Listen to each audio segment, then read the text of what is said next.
新科状元郎怎么到现在还没进府？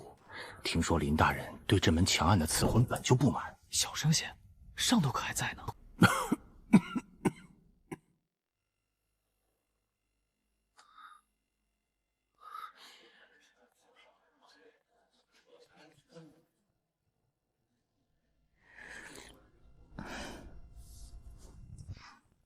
新郎官到了，林大人到了。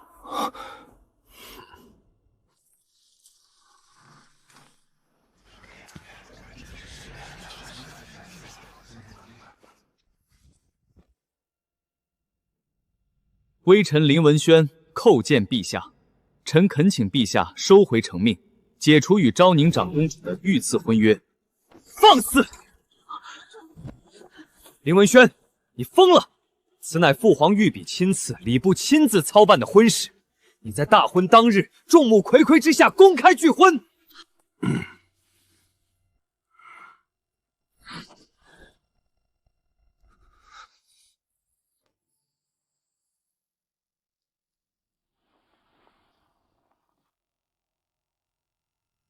文轩哥哥，你为什么要这么对我？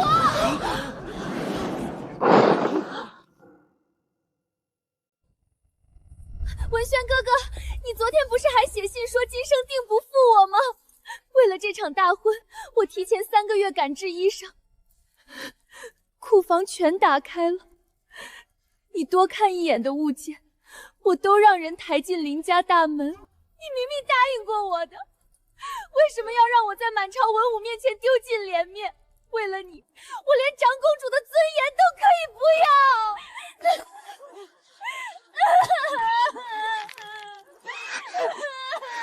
掐这么重，公主都没反应，这皮肉功夫真练到家了。哭大声点，再大声点！上头那只姓陆的老狐狸和那个病秧子靖王可都哼！盯着呢。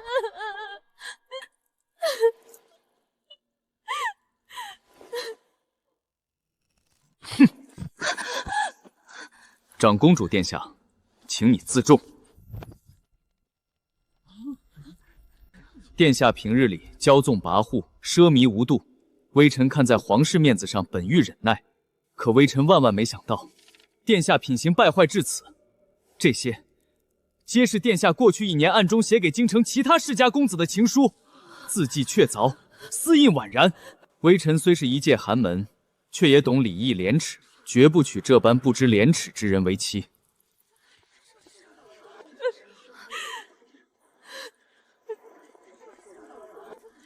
林文轩，你演完了吗？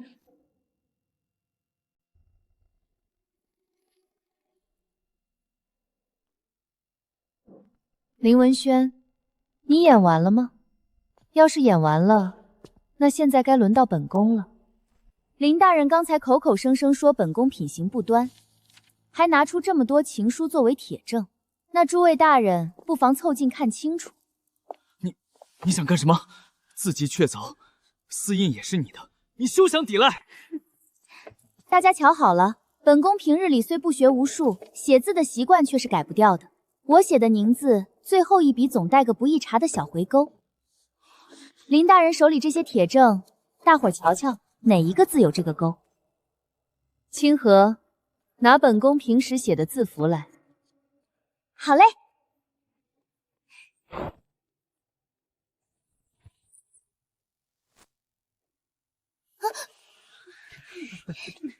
林大人刚才还说，心中早就有了旁人。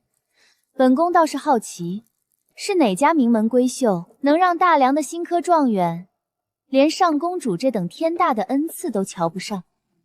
林大人今日既然连前程都不要了，不妨当着父皇和百官的面把这位姑娘的名字说出来。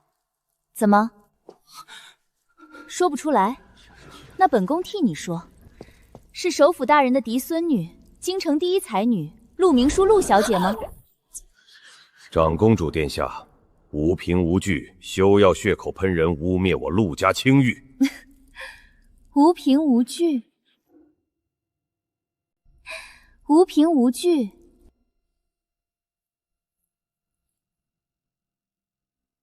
父皇，女儿这里有一件旧物，还请父皇过目。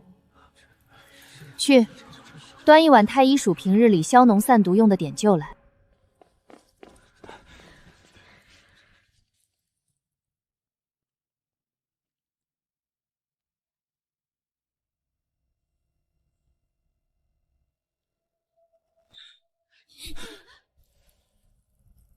盐铁专营之弊，在于官商勾结。无常与明书，论及此。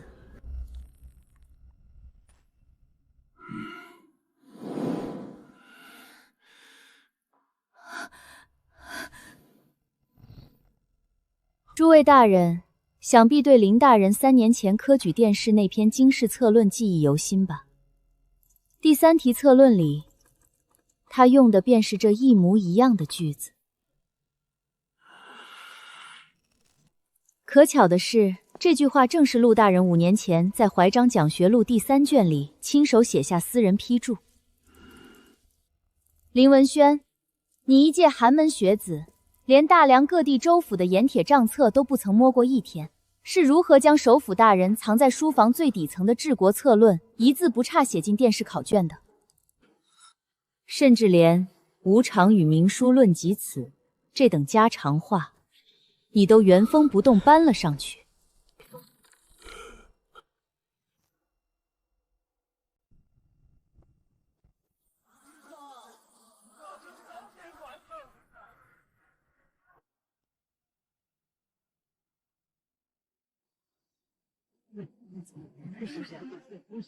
无常与明书论及此。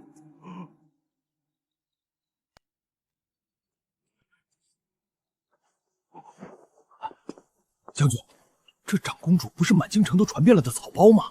我刚才看她哭得惊天动地，还以为今儿个得当场哭死过去，怎么一眨眼功夫就把那林状元和陆老头给大卸八块了？这长公主怎么跟传说中的完全不一样啊？陛下，微臣有罪，微臣要揭发林文轩科举舞弊。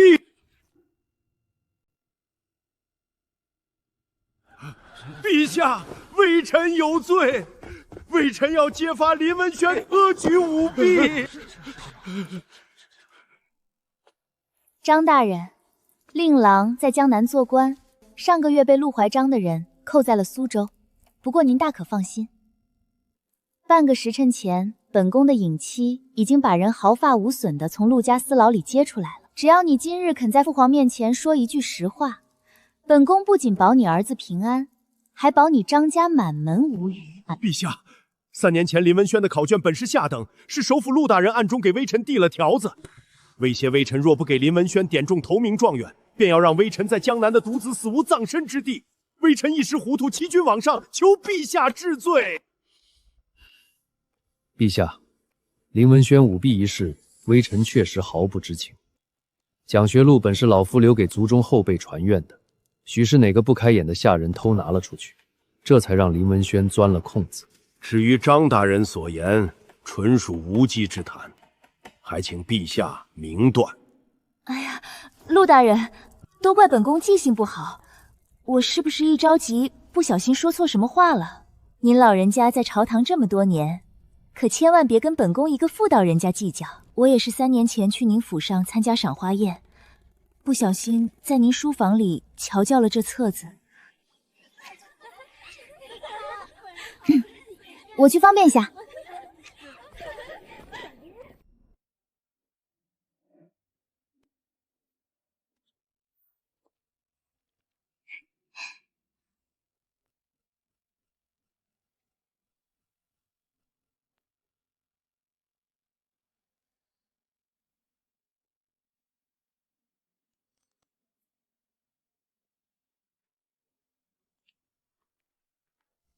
本宫真不是故意的，本宫真不是故意的。够了！新科状元林文轩科举舞弊，欺君罔上，当众羞辱皇室清誉。来人，摘去他的乌纱，拔掉他的功名，即刻打入天牢。陆爱卿，既然林文轩是从你那讲学录里偷学的东西，张大人又口口声声指认于你，按大梁律法，爱卿本该停职避嫌，但朕念你三朝元老，深信你的为人，特许你自证清白。这科举舞弊案，便由你内阁回同刑部，在半个月内彻查个水落石出。爱卿可千万别让朕失望啊！微臣领旨，定不负陛下厚望。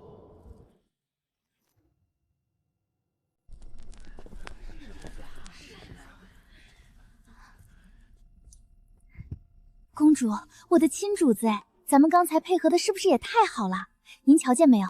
刚才陆老头听到您说书房那会儿，那张老脸绿的跟咱们府后厨刚摘下来的水黄瓜似的。胡说八道什么呢？本宫今日大婚被拒，那是真的伤心欲绝，哪里来的什么配合演戏？得了吧，公主，刚才您用碘酒擦丝帕，当众揭穿林文轩的时候，奴婢在后头看得真真的。您那双眼睛亮的简直跟天上的星星一模一样。公主，少贫嘴，回屋把本宫剩下的喜饼都搬出来。今夜折腾了这么一遭，肚子早就饿得贴后背了。哎呀，文轩哥哥，你可千万要在天牢里等本宫啊！本宫明儿个就去求父皇，你一定会回心转意的。要我说，那林文轩倒是个有骨气的。长公主平日里何等骄纵跋扈，林大人那般清高文人，若真从了公主，这辈子脊梁骨都抬不起来。可不是嘛！听说昨日林大人穿一身素服去抗旨，真是视死如归。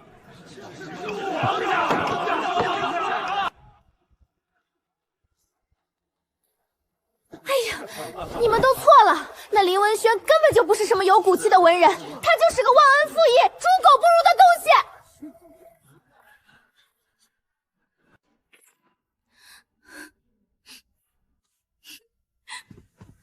姑娘，你这话从何说起？那林大人昨日可是当众拿出了情书呢。呸！什么情书？那都是伪造的脏水！你们根本不知道长公主殿下对那林文轩有多好。为了供他读书，公主私底下不知赏了林家多少金银，结果林文轩一招中举，为了讨好别人，竟在大婚当日穿着奔丧的衣裳来作践公主。要不是昨日当场露了马脚，揭穿他抄袭首府大人的私人批注，大家现在还被他蒙在鼓里呢。我胡说的，我什么都没说。花不卖了，不卖了。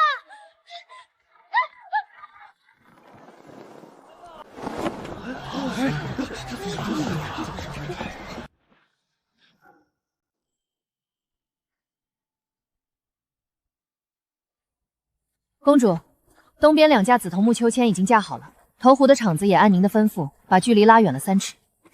做得好，这戏得演全套。本宫伤心过度，总得找些新鲜玩物来排遣忧闷，把这地方改成个大型游乐场。过几日，把京城里那些纨绔子弟都叫来折腾。唯有如此，那陆老狐狸才会觉得本宫依旧是个不着调的废物。是。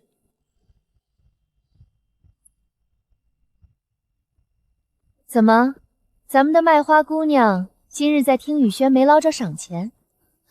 公主，奴婢刚才差点把天捅个窟窿，一时说痛快了，差点把您聪明的底细给漏了。得亏奴婢跑得快，装得够害怕，漏了才好。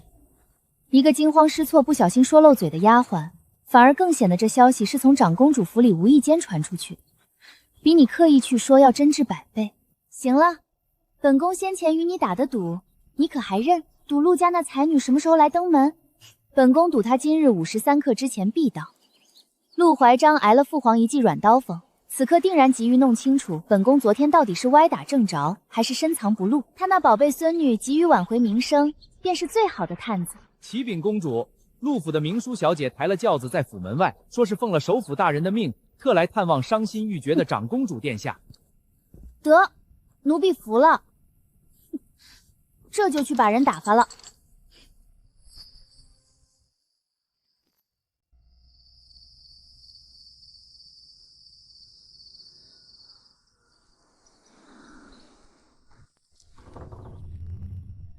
陆小姐，实在是对不住了。我们家公主自昨日回房后便不吃不喝，整夜的哭。她对外宣称闭门谢客，谁都不见，尤其是陆小姐您。清河姑娘，我今日是真心来探望殿下的。我祖父也十分挂念殿下的身子，特意让我带了百年山参过来。你就不能进去通传一声？通传了也没用啊。我们家公主说了，昨日林公子那般作践她，她只要一瞧见陆小姐您的脸，就会想起林公子说心中有人时的模样。公主说她心里疼得像刀割一样，见了您只会更加伤心欲绝。陆小姐，您就心疼我们家公主，快些请回吧。既然殿下伤心过度，那我便改日再来，还请殿下节哀。文轩哥哥，林大人行事糊涂，殿下莫要气坏了身子。还愣着做什么？走！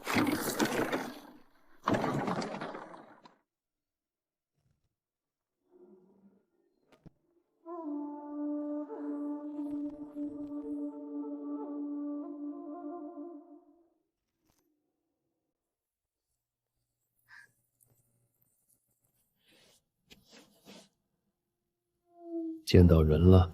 没见到。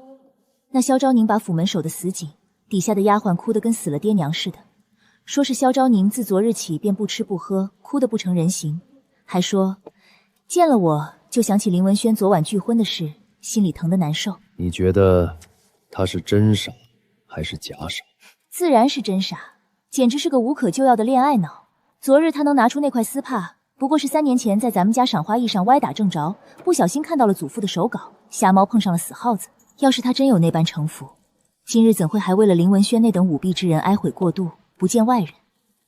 依孙女看，他现在指望着林文轩能回心转意呢，成不了任何气候。不过是个运气好些的深宫小姑娘。行了，只要她继续这么闹腾下去，陛下那柄软刀子，老夫也有的是办法折断。长公主痴情哭伤，闭门绝食陈草包。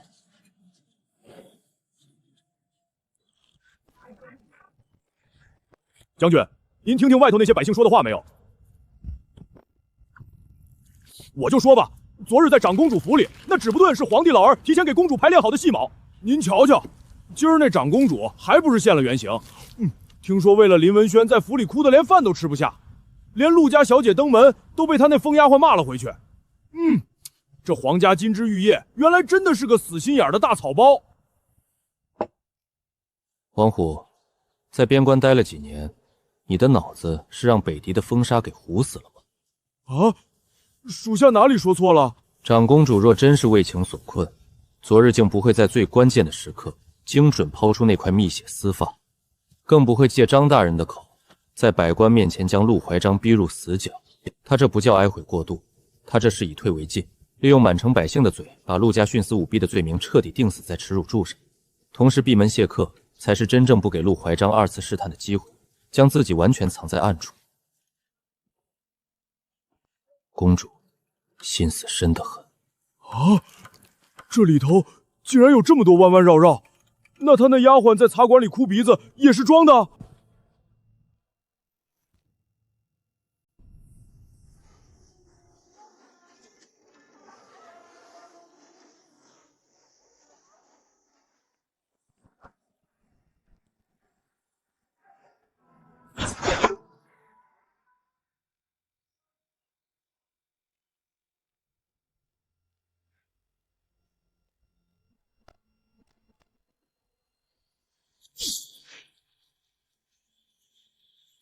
周显、陆怀章，既然你们这么急着把当年的脏水洗干净，那本宫就帮你们把这盆水彻底泼成血水。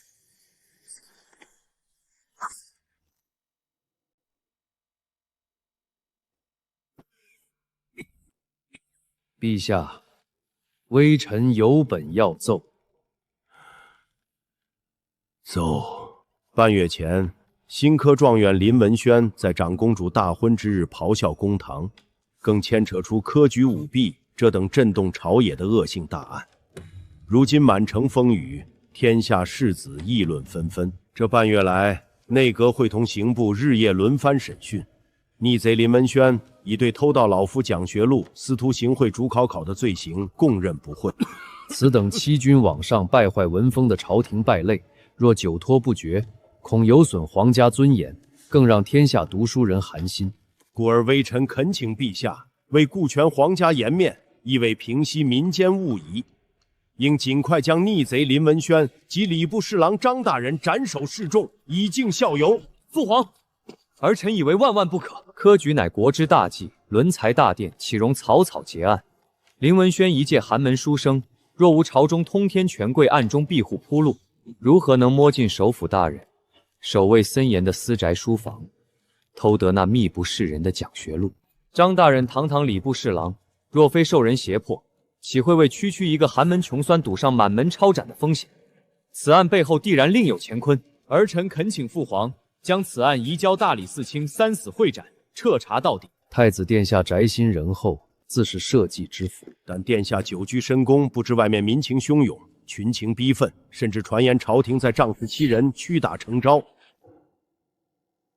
若再这般无休止株连查办下去，只怕案情未水落石出，便先寒了天下百万读书人的报国之心。到了那时候，朝廷的威信何在？首辅大人所言极是，恳请陛下速速结案，以安天下士子之心。求陛下圣裁，速杀逆贼，以正法度。陛下。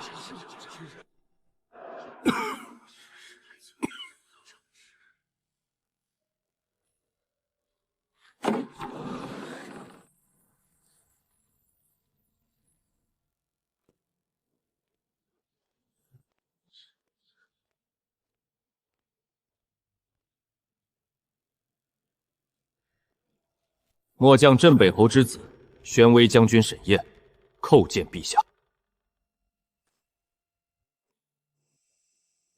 沈将军，你今日进宫，本是来向陛下述职的。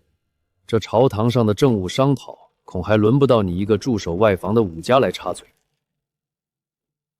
陛下，末将有话要说。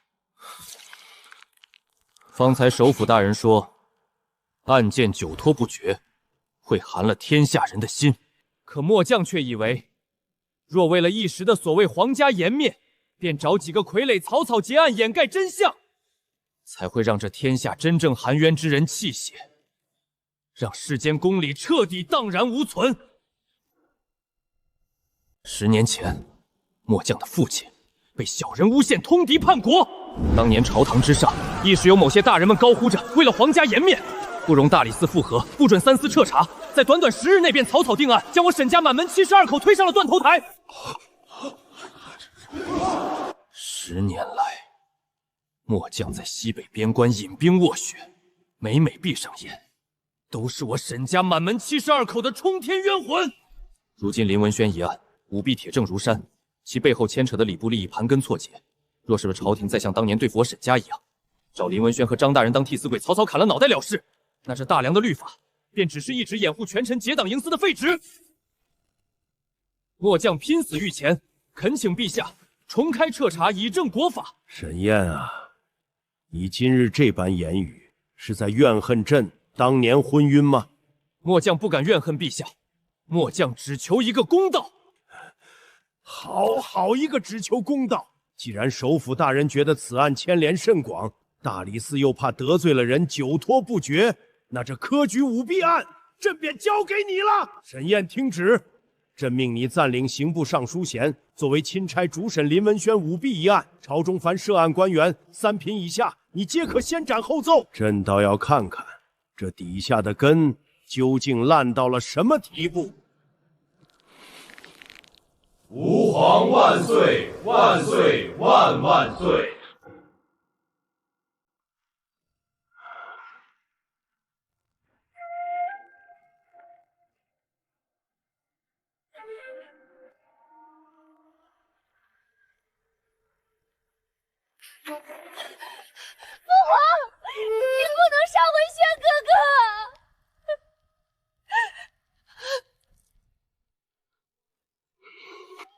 皇，文轩哥哥平日里最是清高，连旁人送的古玩都瞧不上，怎么可能会去抄袭陆大人的手稿呢？他一定是被人陷害的。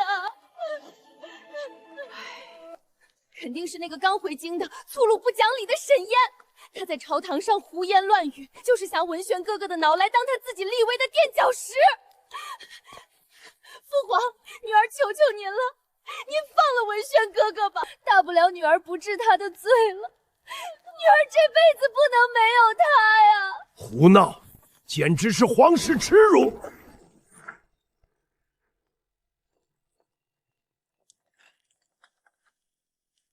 当众拒婚，将我皇室尊严踩在脚底下践踏，你竟还敢跑来御前为这等舞弊欺君之贼求情！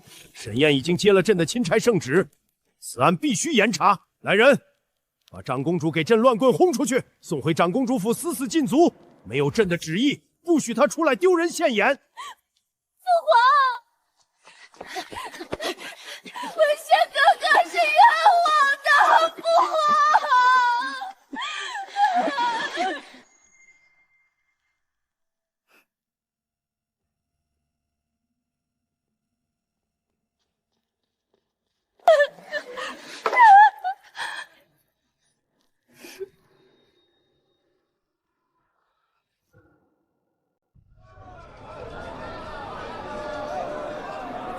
我说你这个黑铁塔，你是饿死鬼投胎还是怎么着？这醉仙楼招牌的水晶肘子，我家公子连筷子都还没动，你一个人就这大饼吧唧塞进去大半盘了。俺们当兵的天天在风沙里练武，饭量大怎么了？再说了，你们家公主一天到晚在府里见秋千玩投壶，还不许旁人吃块肉垫垫肚子，难怪满京城都说她是个不着调的。你敢骂我家公主是草包？你信不信我让府里的护卫4条大棍把你撵出去？你们家将军倒是厉害，在朝堂上一天到晚憋不出3句话，跟块茅坑里又臭又硬的石头似的，不怕把自己活生生憋死吗？清河，闭嘴。退下。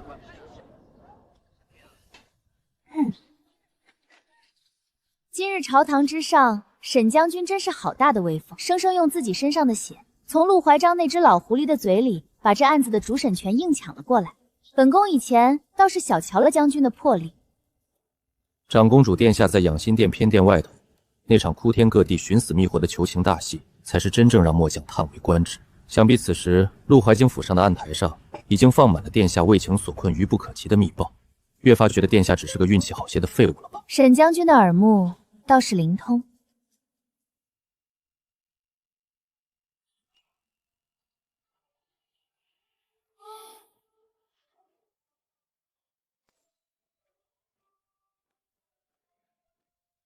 公主殿下，我们的敌人是同一个。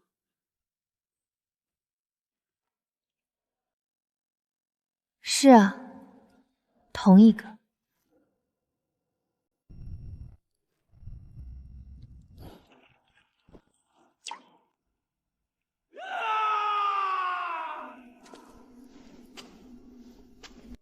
公主，咱们回去吧。这地方哪是人待的？要是被发现了，是要掉脑袋的。闭嘴！再出声，本宫就把你丢在这儿和那些死囚作伴。什么人？天牢重地，夜间无圣旨，任何人不得。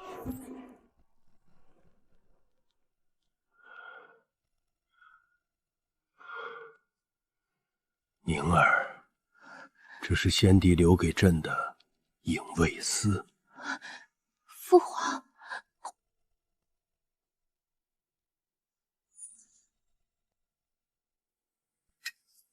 宁儿，这是兵符，你拿着，共72人，自幼在暗室培养，武艺绝伦，只认令不认人。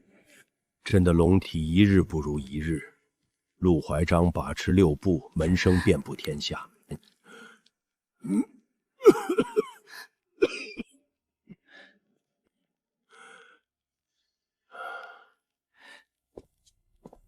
影妻随你一同长大，从今往后便是影卫司统领。10年前镇北侯府灭门，朕用这股暗刀在陆怀霜眼皮底下保住了沈燕那孩子一条命。你哥哥性子仁厚，少了帝王的狠辣，朕若撒手，大梁江山怕要改姓陆。如今天下大案，朕把这最锋利的一把底牌交给你了。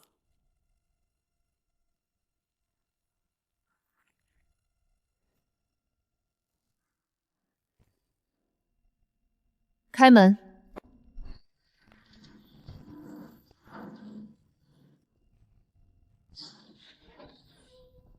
林大人，这天牢里的滋味可比你在江南苦读时好受些。长公主殿下深夜屈尊降贵来这种安杂地方，是来看微臣笑话的。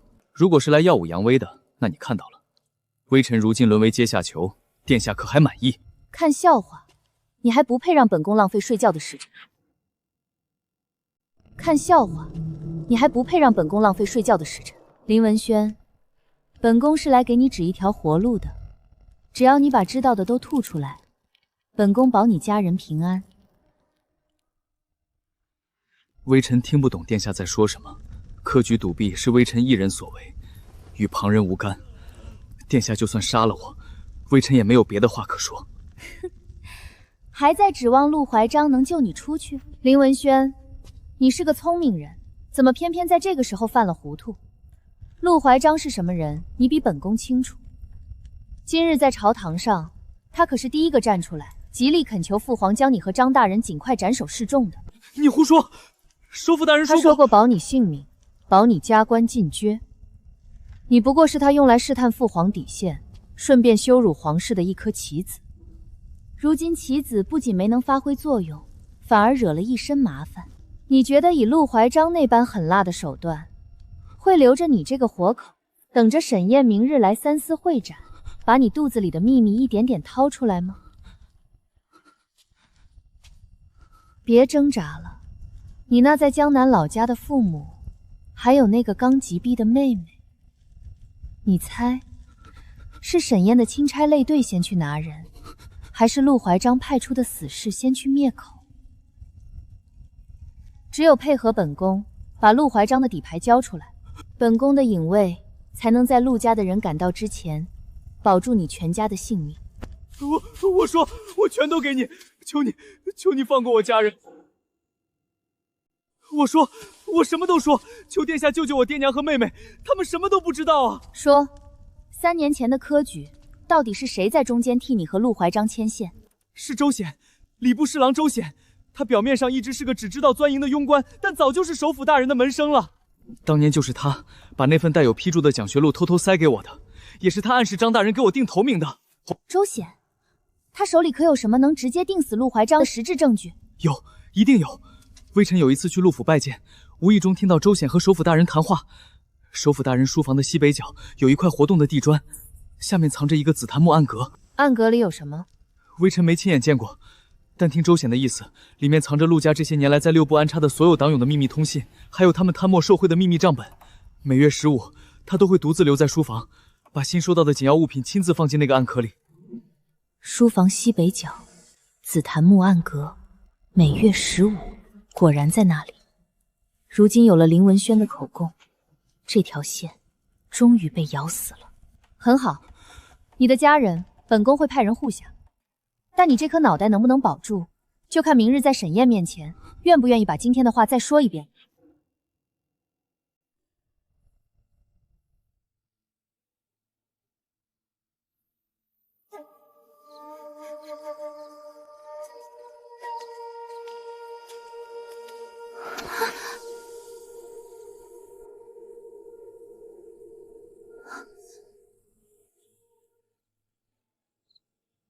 沈将军，这么晚了，将军怎么会在天牢门外？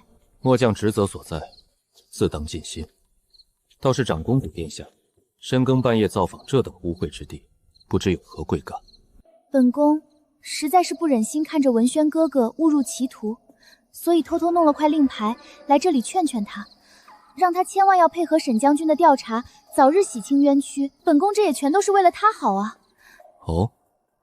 那不知林大人听了殿下的肺腑之言，可有感激莅临，决定痛改前非？文轩哥哥已经知错了，明日将军提审，想必他会很愿意和将军掏心掏肺的。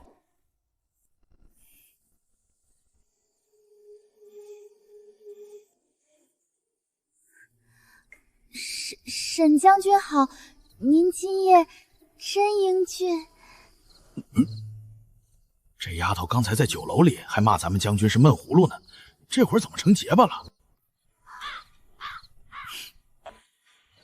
哎呦！少在这给本宫丢人现眼，回府。夜深路重，沈将军在此守门辛苦了，本宫就不打扰将军办案了，告辞。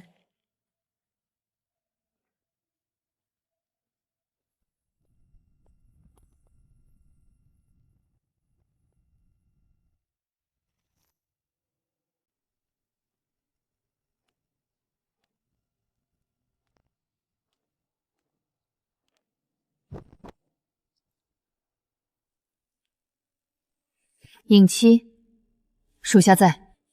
通知天机阁暗线，全面盯死礼部侍郎周显。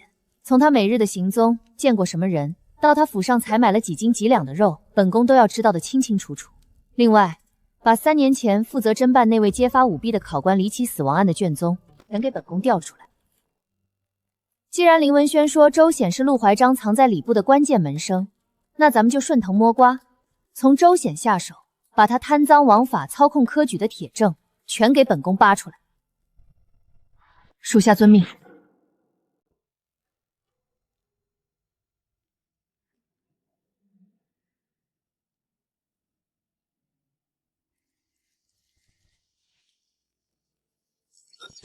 禀主子，天牢那边的眼线传回急报，半个时辰前，长公主带着人进去了。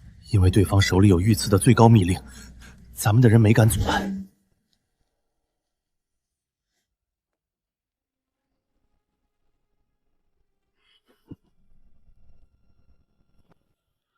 他果然去见林文轩了。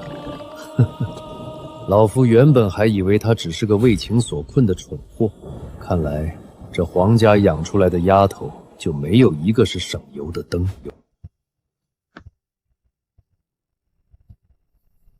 既然他这么想死，连老夫的棋子都敢去碰，那老夫就成全他。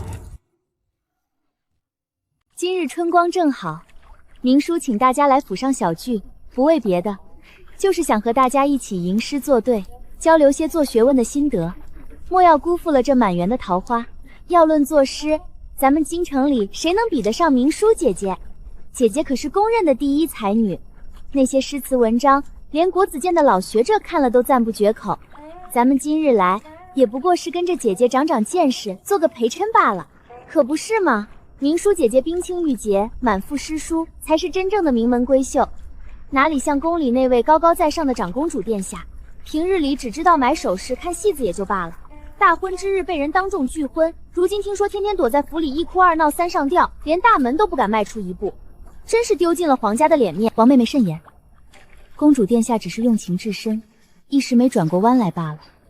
林大人虽然有错，但公主这般放不下，也是个可怜人。咱们在背后废议皇家，终究是不妥的。将军，这帮酸娘们唧唧歪歪，到底在说什么呢？一句话绕8个弯，听得俺脑仁疼。不过这陆老头家的点心倒是真舍得放糖，比咱们边关那硬的能砸死人的干粮好吃多了。就是分量太小，不够塞牙缝的。既然是赏花作诗的大好春光，怎么没人给本宫送张帖子？陆小姐这待客之道，似乎有些厚此薄彼。公主殿下能来，陆府蓬荜生辉。只是明叔听闻殿下近来伤心过度，已经好些日子不曾出府。今日诗会多是些文墨切磋，明叔怕惹了殿下触景伤情，这才没敢贸然打扰。殿下今日怎么有这般好兴致？伤心？本宫有什么可伤心的？本宫今日来，就是听说京城第一才女在办诗会，特意来看看你们这些整日把酸诗挂在嘴边的人，究竟有几分真本事。公主殿下千金之躯，平日里喜欢的是看戏听曲儿，这作诗讲究的是平仄押韵，引经据典。若是殿下待会儿听不懂，觉得沉闷，不如早些回府歇息，免得在这里闹了笑话，大家面上都不好看。闹笑话？闹笑话？本宫今日既然来了，就没打算空着手回去。陆明书，本宫听闻你才名广播，敢不敢今日就以这满园桃花为题，当着众人的面与本宫比一场作诗？殿下既然有此雅兴，明书自当奉陪。只是诗词本无高下，不过是切磋罢了。殿下若是输了，可莫要生气。少废话，你先来。幽兰生空谷，孤松傲霜雪。不与百花争，清谷自己绝。陆小姐才情令人钦佩。好诗，好诗啊！这诗骨气极佳，用词老辣，清谷自皎洁一句更是点睛之笔。陆小姐不愧是首辅大人的嫡孙女，这份才华，老祖等自愧不如啊！将军，这酸娘们念的什么玩意儿？俺怎么一句没听懂？公主殿下不会真的要输了吧？要不要俺现在过去把那桌子给掀了？他不会输。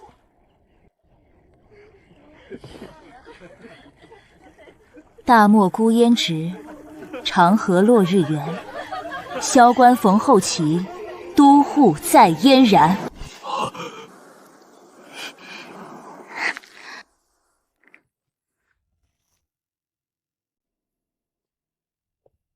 陆小姐，你这首标榜自己清古皎洁的诗写得确实不错，难怪能骗得这几位老大人为你大声叫好。只是本宫有些不明白，你这句“孤松傲霜雪”里的“傲”字，写在这纸上，怎么偏偏多了半个偏旁，变成了一个根本读不通的错字？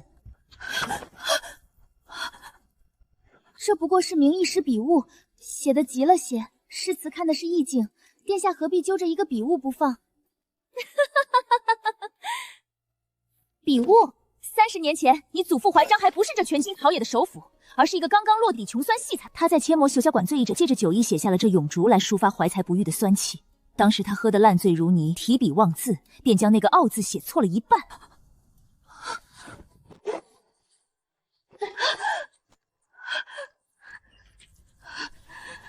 你陆明书为了保住这京城第一才女的虚名，不仅恬不知耻地翻出你祖父早年未公开的旧作据为己有，甚至连他当年喝醉酒写下的错别字，你都原封不动地照抄了上去。你胡说！你血口喷人！陈大人，你是翰林院的老臣，与陆怀章相交40年，你敢当着本宫的面摸着你的良心说，这首诗的遣词用字，那股子挥之不去的酸腐气，到底是不是陆怀章早年的手笔？这遣词壮快，确实有几分首辅大人当年的风骨。哎呀，怎么做出这等诗来？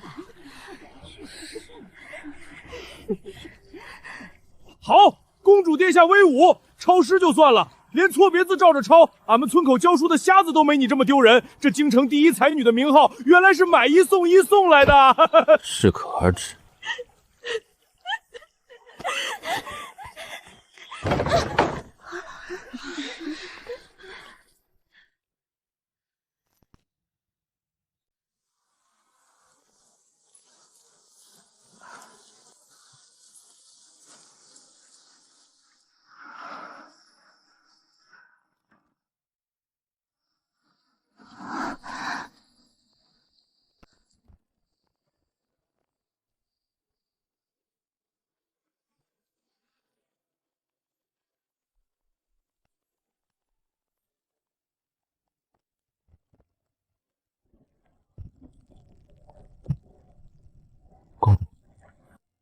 沈将军还有何事？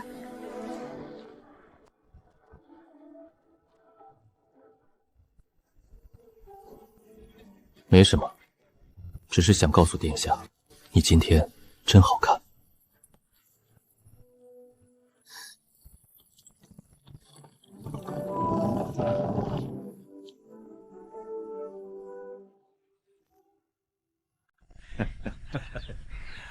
长公主来礼部查账啦！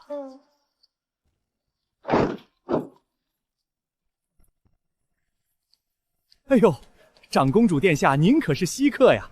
只是这账房种地的钥匙一直由管库的老王收着，老王昨日偏偏告病假回乡下探亲去了。要不殿下先回府歇息2日，等老王回来，微臣亲自把账本给您送到府上去。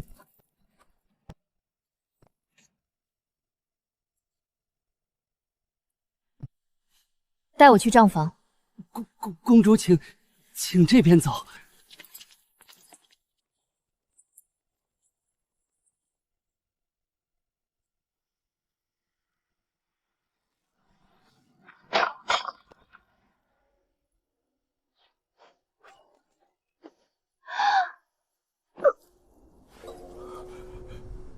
哎呀，这门怎么自己坏了？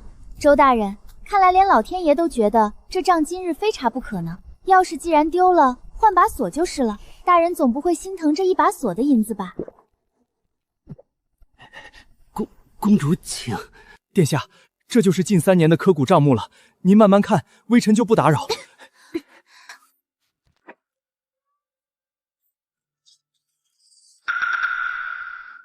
宁儿，这天下最容易藏污纳奏，也最容易杀人不见血的地方，就是账本。那些贪官以为账目做得天衣无缝，只要你学会算盘上的乾坤，就等于捏住了他们的命门。父皇放心，女儿知道，只要女儿在外面装得足够草包，整日争风吃醋、骄奢淫逸，那陆怀章绝不会把一个恋爱脑长公主放在眼里。慢着，周大人，慢着。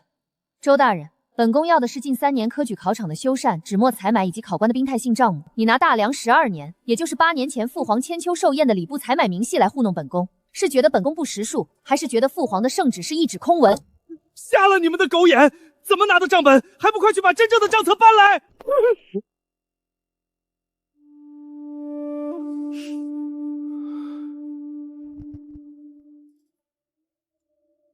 殿下查账辛苦。这账房里灰尘重，您喝口上好的君山红汁润润嗓子。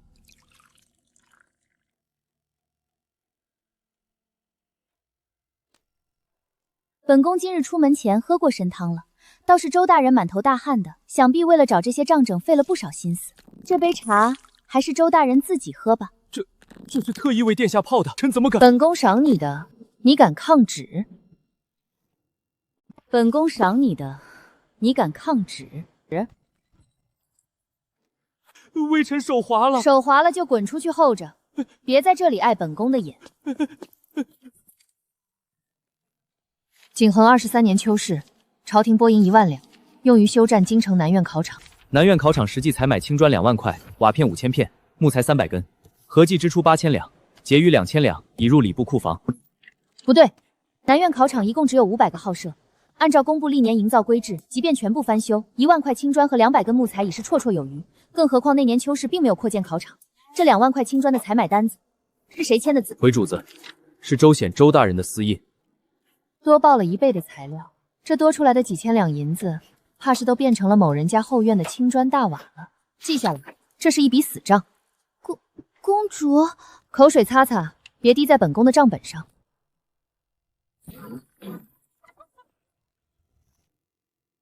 公主殿下，俺给您带帮手来了。俺们将军说了，这礼部的账本又臭又长，怕累着公主。这小子是礼部专门管采买发饷的，叫孙明。俺们将军费了好大劲儿，才从城外破庙里把他逮回来。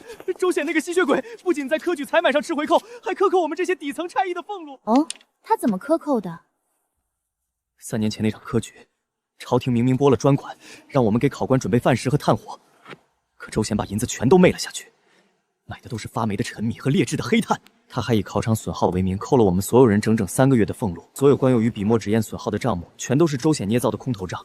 那些银子全都被他拿去城东买了一尊极品玉雕，送给了一位大人物。很好。公主，您别累着了。俺们将军说了，这周显就是个不见棺材不落泪的滑头。您要是觉得证据够了，俺现在就带兵出去，一拳就把他打趴下，直接扭送大理寺。你个憨憨，这是在礼部衙门，你以为是在边关打仗呢？要是把人打死了，公主还怎么拿他做文章？俺这不是怕公主气坏了身子吗？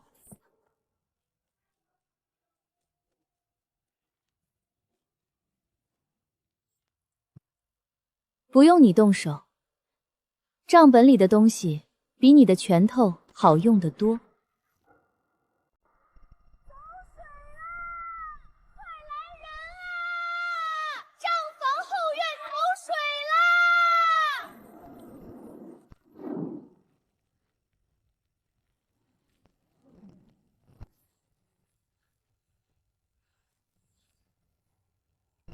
保护主子。走！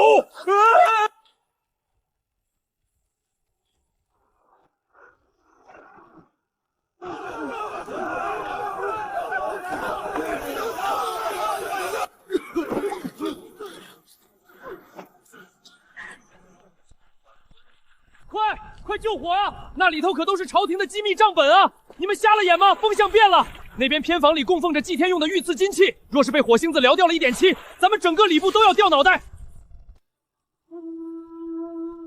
公主，火太大了，根本救不下来。咱们刚才查出来的那些证据，全都烧没了，这可怎么办啊？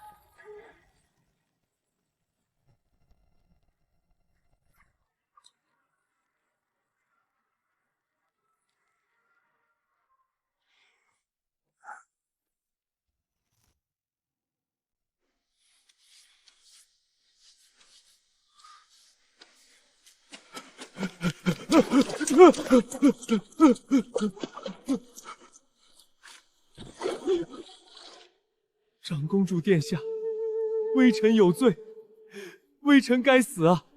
都怪手底下的奴才做工不长眼，不知怎么碰翻了偏房内祭天金器旁的炭盆，竟然引起了这么天大的火灾。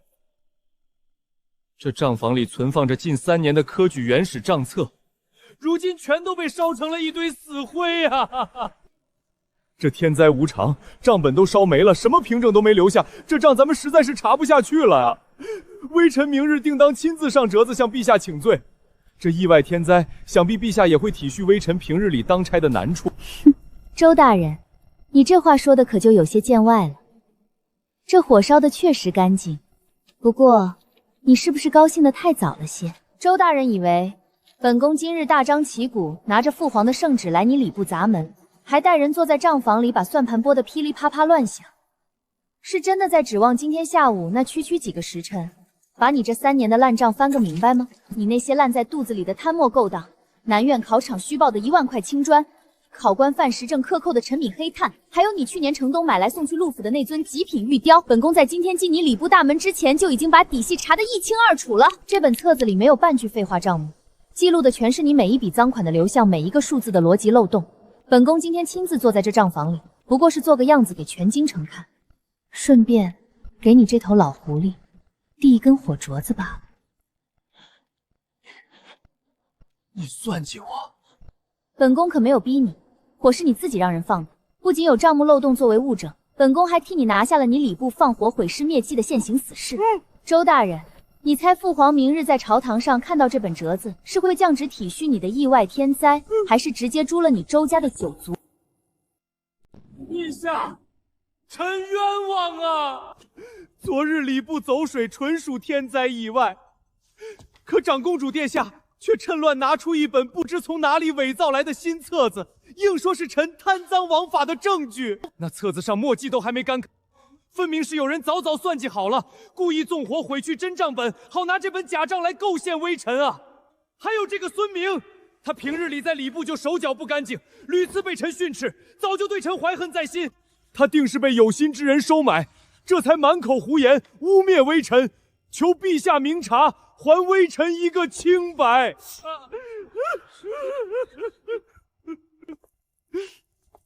周大人这颠倒黑白的本事，不去茶馆当说书生，还真是屈才了。周大人说这本册子是女儿伪造的，这指控可太重了。女儿虽平日里只喜欢算封地进项，但也知道朝廷的账不是光凭一本册子就能定罪的。你说账册是假的，那我们就来看看银子。礼部每一笔大宗采买都需要拿着批条去银库支取现银，商行那边也必定有签收的底根。你烧得了礼部的原始账本？你烧得了京城4大商行的总账吗？景恒23年秋试，南苑考场修缮，你礼部向国库报备支出8000两白银，说是采买了2万块青砖，500根上好红木。可这是京城最大的隆昌砖窑和锯木行昨日交出来的3年总账底单，上面白纸黑字写得清清楚楚。当年礼部从他们那里取走了1万块次等青砖和200根朽木，总共花费不到2000两。这票据上还盖着你周大人私人的私鉴，剩下的6000两白银插上翅膀飞了吗？你不是说孙明被收买了吗？那么我们就再来计算一下考官的冰炭镜。朝廷体恤考官辛苦，特批3000两银子采买上好红罗炭。可孙明昨日已经带着刑部的人，从你京郊私宅地窖里挖出了整整2000斤还没来得及销赃的红罗炭，而考场里烧的全是一呛一屋子黑烟的劣质碎渣。这6000两修缮款，加上买炭摊没的银子，最后在京城玲珑阁里化作了一尊价值1万两的极品玉雕。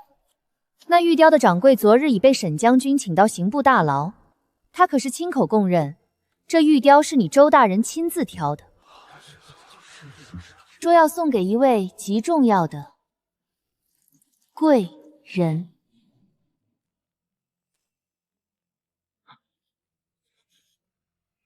周显，你还有话要说吗？拦住他！给老子回来！陛下饶命！陛下饶命！微臣招了，微臣全都招了。微臣确实贪了科举经费，但那笔钱微臣根本没有拿全啊！是户部尚书钱大人从中抽了整整40%，那尊极品玉雕也是他暗示微臣买下来，好一起去孝敬首辅大人的呀！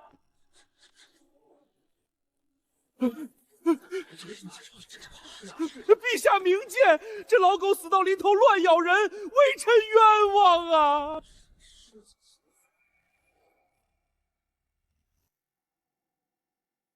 放肆！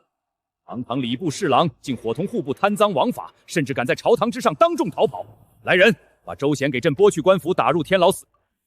没有朕的手谕，任何人不得探视，将其满门抄家，家产尽数冲入国库。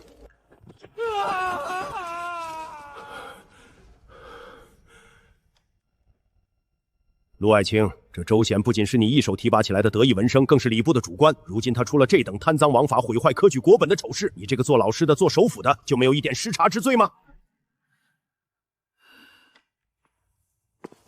微臣用人不明，教导无方，致使周显走上歧途，罪该万死，请陛下重重责罚。你是3朝元老，朕不想把事情做得太绝。既然你教导无方，那便卸下内阁担子，好好反省反省吧。即日起，罚陆怀章前往皇家太庙闭门思过1个月，没有朕的旨意，不得踏出太庙半步，更不得会见任何朝臣。筹谋数月，本想借大婚与科举案重创皇室，如今林文轩折了，礼部根基尽毁，户部被牵连，就连自己也被迫离开朝堂。微臣遵旨，叩谢陛下天恩。太解气了，公主，这回陆家那个老狐狸算是栽了个大跟头，让他去太庙面对列祖列宗思过，这1个月连个说话的人都没有，非得憋死他不可。不行，奴婢实在咽不下这口气，他平时那么嚣张，奴婢非得去给他添点堵不可。你画的这是什么东西？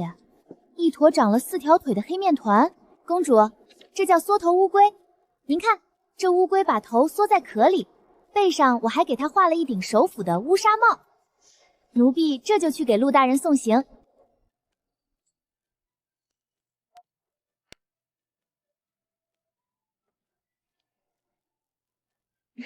你这死丫头越发没规矩了，去吧。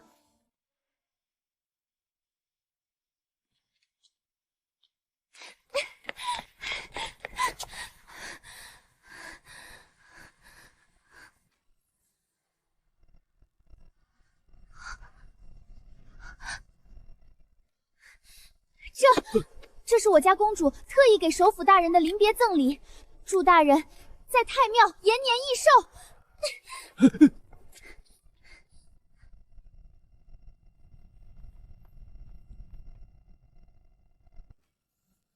萧昭宁，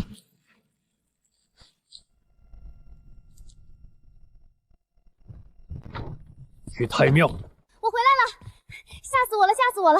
公主，您是没看见陆大人当时的眼神，活像要生吃了我似的。不过当他看见那只乌龟的时候，脸都绿成老冬瓜了，简直太解气了。你这丫头胆子真是越来越大了。本宫让你去，你还真敢去？要是被陆大人身边的死士盯上，你这小命可就交代在半路上了。奴婢这不是知道尹七在暗处跟着吗？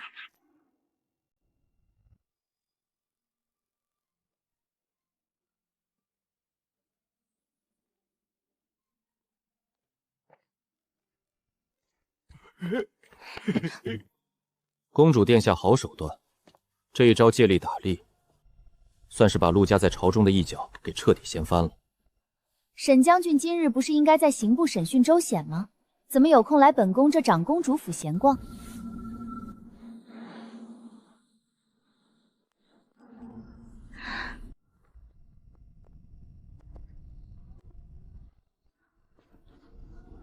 周显进了刑部死牢，为了保命，已经把户部尚书钱震的底子透了个清楚。陆怀章被罚去太庙，这是绝佳的机会。接下来，这朝堂上的风浪只会比现在更猛烈。公主，这10年来，你一个人在这吃人不吐骨头的深宫里，顶着草包的骂名，暗中筹谋这一切。我知道你背负了太多常人难以想象的重担。从前你孤军奋战，但以后，只要你愿意，无论前方是刀山火海还是万丈深渊，让我和你一起承担。只要我沈岩还活着一天，就会一直站在你这边。沈将军的话，本宫记下了。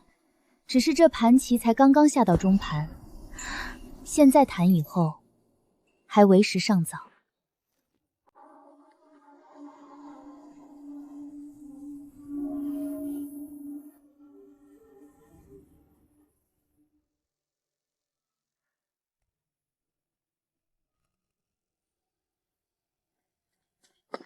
主子，陆怀章的马车已进入太庙，但属下探得，户部尚书钱正今晚秘密召集了几名心腹，似乎有所动作。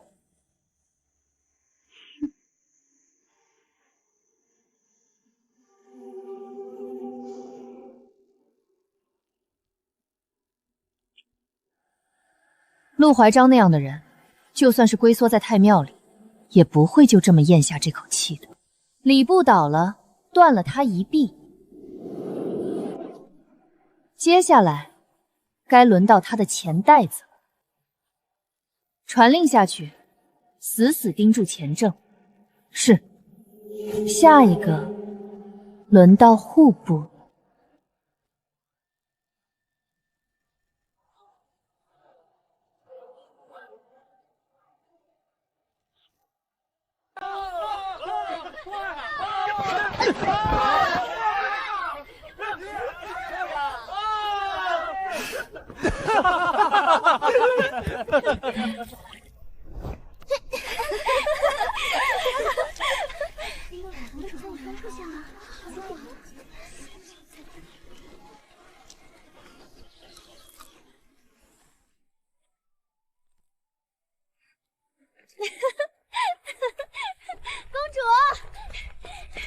公主您快看，奴婢弄来了什么新鲜玩意儿？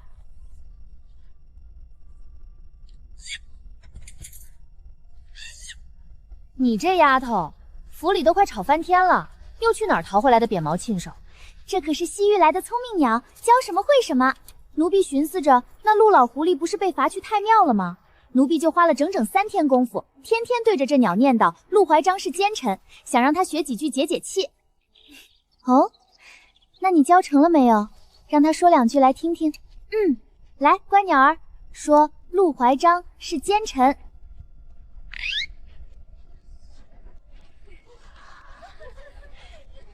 陆怀章是缩头乌龟，缩头乌龟，掌月钱，掌月钱！你这死鸟，谁叫你说后半句的？闭嘴，闭嘴！缩头乌龟，掌月钱！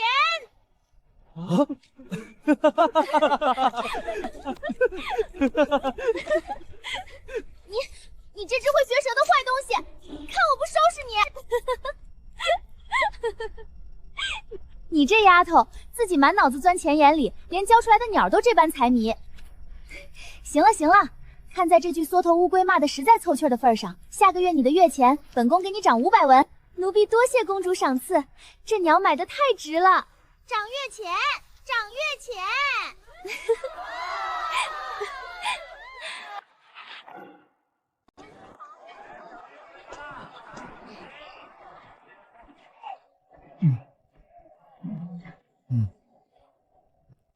这位壮士，10文钱5个竹圈，炮中什么拿什么，要不要来试一把？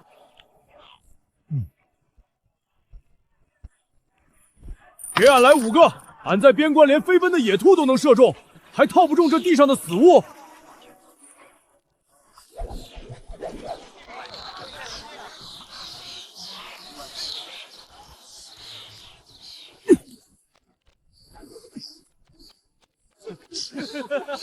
嘿，俺这暴脾气，再给俺来20文钱的。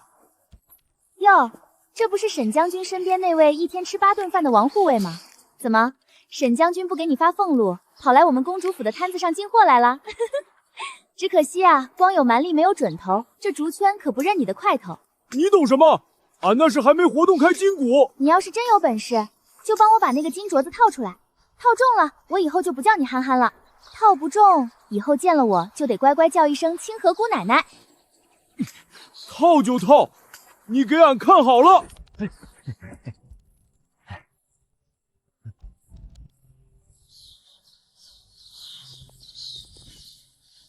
瞄准。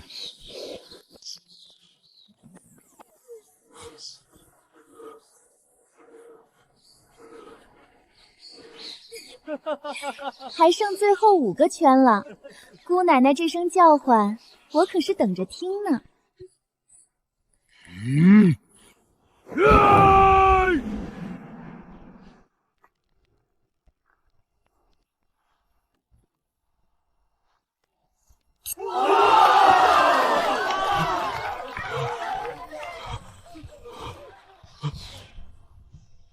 套中了，俺套中了，俺就说这玩意儿难不倒俺。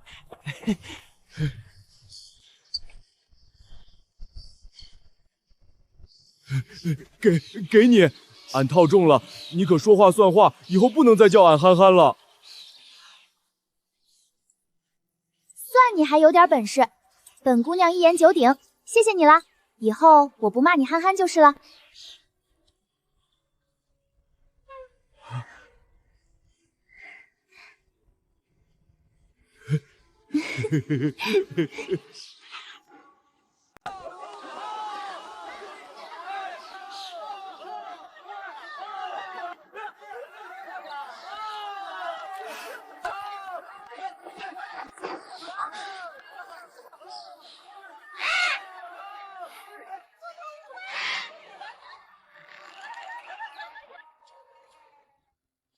宁儿，你这究竟是在做什么？如今朝局刚有起色，周显入狱，陆怀章被罚，正是咱们乘胜追击的好时候。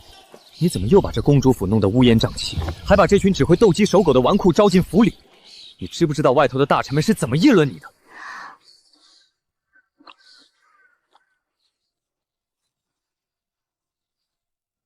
都退下，去前院盯着点。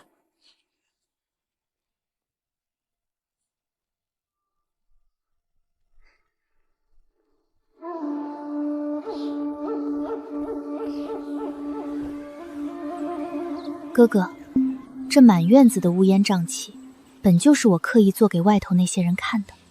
做给他们看？为什么？你前几日在朝堂上和礼部账房里的那份手段已经足够震慑群臣了，何必再自无名声？正因为手段太狠，才更需要这层草包的皮来掩护。哥哥，你仔细想想，陆怀章虽然被罚去了太庙，但他门生故事遍布6部，户部尚书钱政、兵部侍郎、吏部考公司，这些人哪一个不是陆家的铁杆党羽？如果我扳倒了周显之后，继续展现出咄咄逼人的精明，甚至立刻调转枪头去查户部，你猜那些原本还在观望的陆家党羽会作何反应？他们会感到彻底的恐慌，为了自保，他们会彻底抱团，甚至狗急跳墙，联合起来在朝堂上反咬我们一口。没错，人在极度恐惧下，反扑的力道是最可怕的，所以我必须在这时候停下来，大张旗鼓的吃喝玩乐。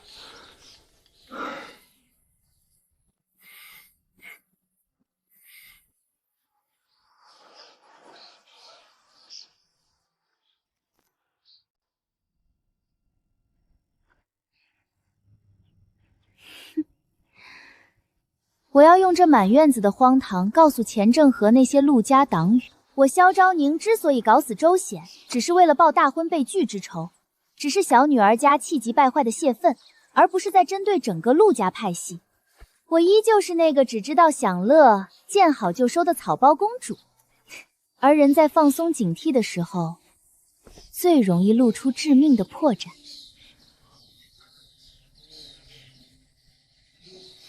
宁儿，你长大了，哥哥不如你。你说的对，你在暗处用这副荒唐的表象麻痹他们，那哥哥就必须在明处站出来。陆怀章不在内阁的这1个月，我绝不能让钱正那些人把朝政弄得乌烟瘴气。哥哥能这么想，这大梁的江山就稳了一半，朝堂上的明枪暗箭就劳烦哥哥多费心了。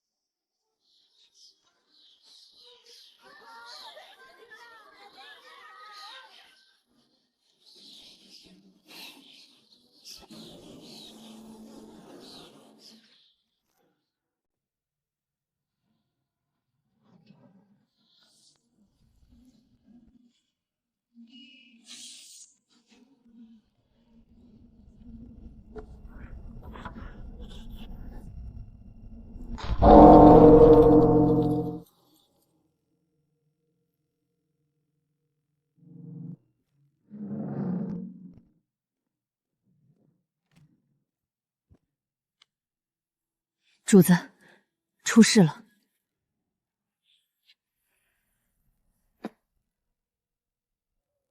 说，边关传来800里加急军报，北敌撕毁了休战协议，10万铁骑大军已在雁门关外集结完毕，蠢蠢欲动，大有分兵3路直接扣关入侵的迹象。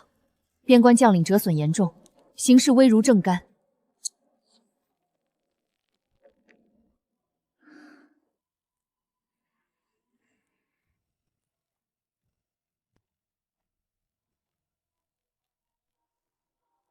陆怀章那个老匹夫，才去了太庙几天，边关就出了这么大的岔子。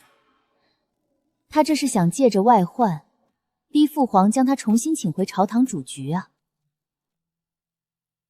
传令下去，备战。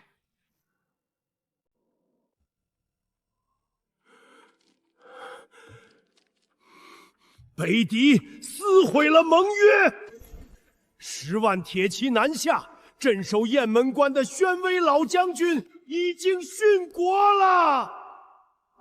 10万大军，北敌人怎么毫无征兆，突然集结这么多兵力？宣威老将军一倒，北境防线岂不是群龙无首？父皇，雁门关是京城北面最后一道门户，不容有失。当务之急，应立刻选派主帅驰援北境。太子所言极是，朝中老将凋零，若论统兵之才，靖王本是最佳人选。只可惜靖王抱恙在身，靖王身子骨向来孱弱，需要静养。这等军国大事就不要惊扰他了。诸位爱卿，还有何人可见？启禀陛下，微臣举荐陆明远。陆将军熟读兵书，精通谋略，可担主帅之责。微臣附议，陆将军兵法出众，确是统帅之才。陛下，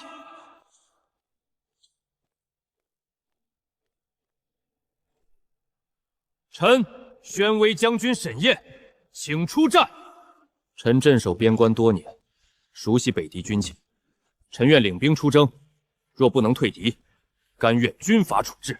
将军勇武有余，统帅3军，靠的可不仅仅是冲锋陷阵。放屁！放屁！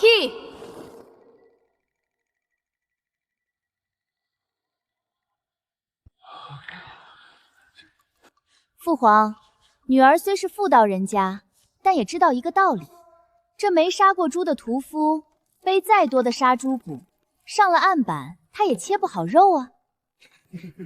父皇，陆明远是读过不少兵书，可他连边关的风沙长什么样都没见过，更别说真刀真枪杀敌了。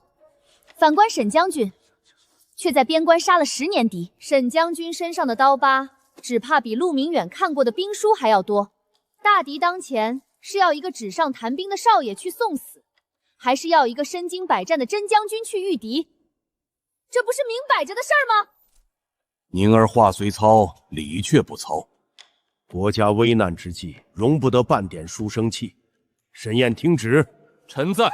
朕命你为镇北大将军，节制北境诸州兵马，即刻驰援雁门关。陆明远既然熟读兵书，也不能屈才。朕命陆明远为副将，随军历练。臣领旨谢恩。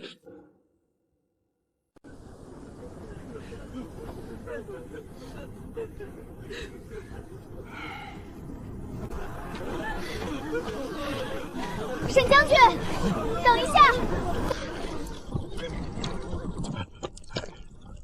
公主怎么来了？这里人多眼杂，刀剑无眼，并不安全。沈燕，战场上瞬息万变，陆明远既然作为你的副将出征，你千万不可掉以轻心。这人虽没实战经验，但心胸狭隘，极好大喜功。陆家既然把他安插进去，就绝不会只是让他去历练那么简单，他一定会找机会给你使绊子，甚至为抢功劳不择手段。公主放心，陆明远若是安分守己也就罢了，他若敢在军中玩弄权谋手段，我的刀可不管他姓什么。等我回来，等我击退北敌，把北境的安宁带回来，我有话对你说。拿着，城东那家老字号刚出锅的桂花糕，我排了半个时辰的队才买到的。你个一天不吃饿得慌的饭桶，去了边关那种苦寒之地，要是饿瘦了，我可不认识你。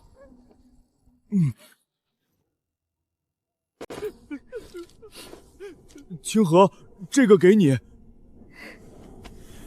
这是俺昨晚在兵营里找了几个老兵教俺缝的，俺手笨，缝的难看。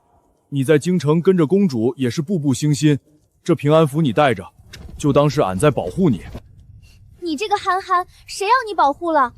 你在边关给我听好了，打仗的时候长点脑子，别一遇到敌人就嗷嗷叫着往最前面冲，刀剑不长眼的，知不知道？俺记下了，俺可是答应过你的。等俺立了军功回来，还要用军饷去摊子上给你套更多更粗的金镯子呢。全军听令，开拔！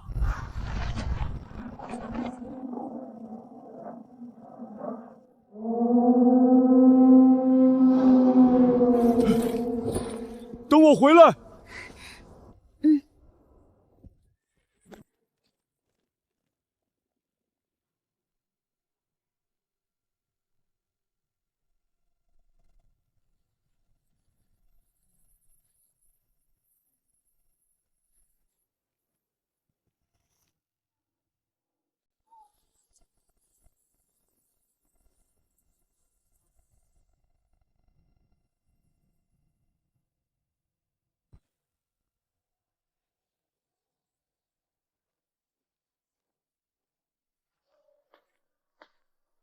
回府。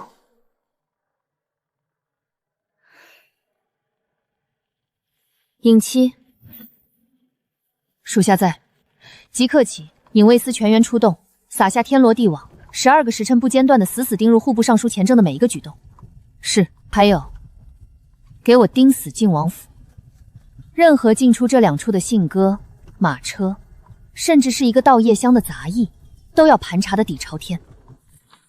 属下遵命。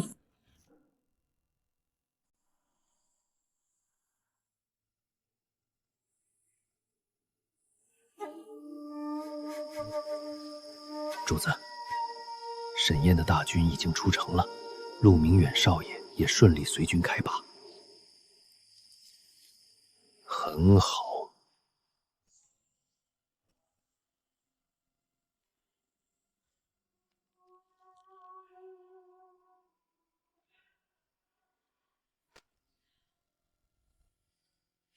哼，老夫被那小丫头和沈燕联手摆了一道，罚在这不见天日的地方。沈燕，你真以为这北敌10万大军是那么好相遇的吗？老夫在边关布下的那张网，就是专门为你沈宴准备的活棺材。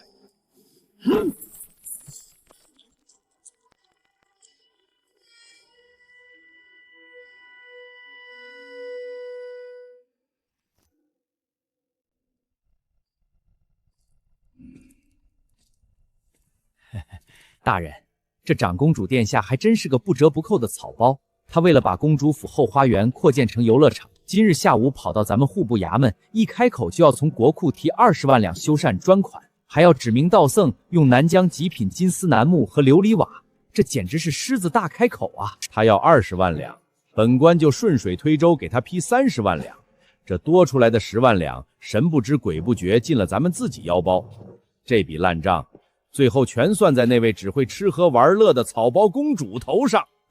钱大人，本宫那公主府后花园实在太小了，几架秋千摆下去，连个跑马的地方都没了。本宫不管，父皇说了，只要是本宫想要的，户部就得给银子。本宫要建全京城最大的游乐场，要最好的金丝楠木做柱子，番邦进贡的琉璃做瓦片。你赶紧给本宫批20万两银子出来。殿下，这20万两可不是小数目，国库如今也吃紧啊。本宫不管，你今日要是不给银子，本宫就坐在这户部大堂不走了，还要让人拆了你的衙门。殿下息怒，既然殿下急用，微臣这就破例亲自带殿下去户部银库挑选。殿下看中什么成色的金银，微臣绝无二法。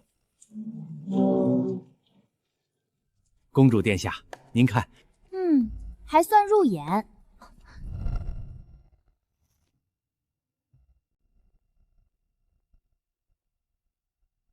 把你的爪子收好，别摸了。这些东西看着光鲜，底下全是见不得光的烂肉，这都是要上交的赃款。你嫌命长了是不是？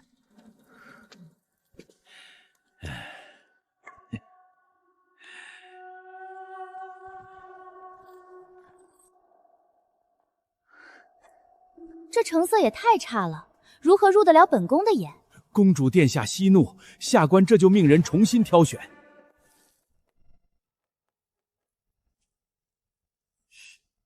主子，查到了，这3本是属下在档案房最里层暗格中找到的。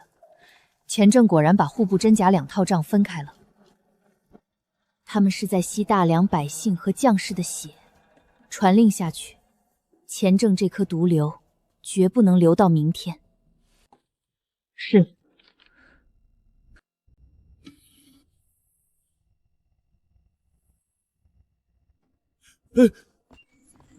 你说什么？有人动过？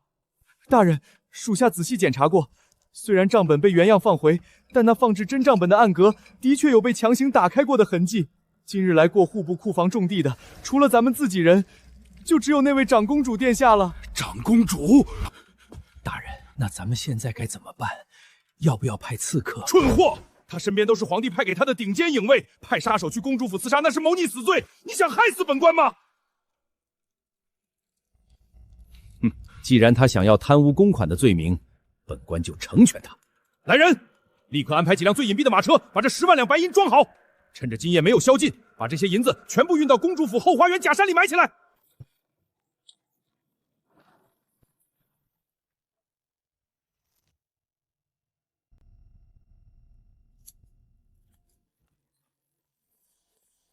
主子，不出您所料，钱正果然没有派刺客，他准备把那10万两银子送进公主府进行栽赃。栽赃陷害是这帮文臣拿手好戏，只可惜这招数实在太老套了。尹妻，事情都安排好了吗？主子放心，人已经拿下，银子也按计划送进了钱正外宅。既然钱大人这么喜欢玩捉迷藏，那本宫明日等他上钩。陛下，微臣要参奏长公主殿下，微臣要死谏。钱正，一大清早你发什么疯？陛下，微臣有罪，微臣没能看好大梁的国库啊！长公主借修缮府邸之名，从户部支走10万两官银，如今赃银就埋在公主府后园，臣请陛下彻查。钱正，你可知道诬陷当朝长公主是什么罪过？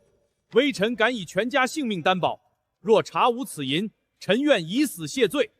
好，禁军统领何在？即刻包围长公主府，给朕搜！启禀陛下，公主府搜遍了，怎么样？是不是挖出银子了？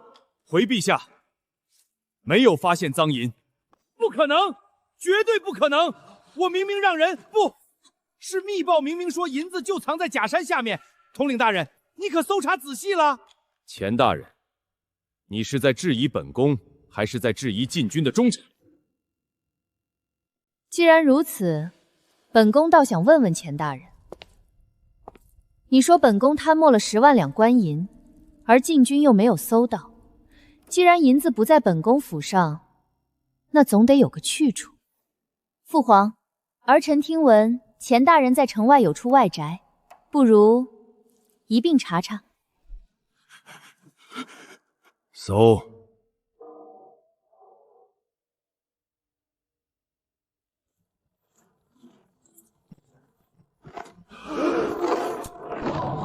启禀陛下，10万两官银全部在钱正外宅查获。钱正，你不仅贪没国库克扣军饷，还敢在朝堂上设计栽赃陷害朕的长公主，你这颗脑袋当真是不想要了！陛下饶命！陛下饶命啊！这一切都是陆怀章指使，北境军饷、江南赈灾款，大半都进了陆家私库。微臣还藏有陆怀章亲笔密信，上面记着他与3弟节度使往来的证据。他要反啊，陛下！来人，把钱正拖下去，打入死牢，立刻查抄钱府书房。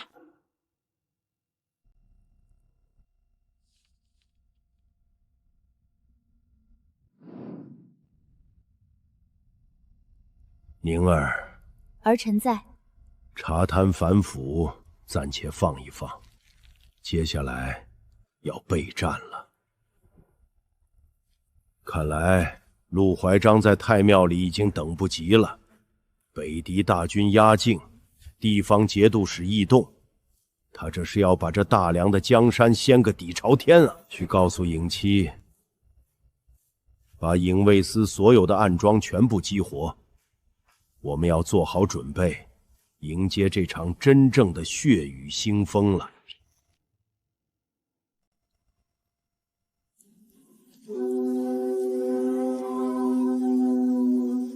连马料都吃光了，咱们是不是都要冻死在这山沟里？这北狄蛮子冲又冲不出去，朝廷援军到底什么时候才来？就凭这群乌合之众，也想翻出什么风浪？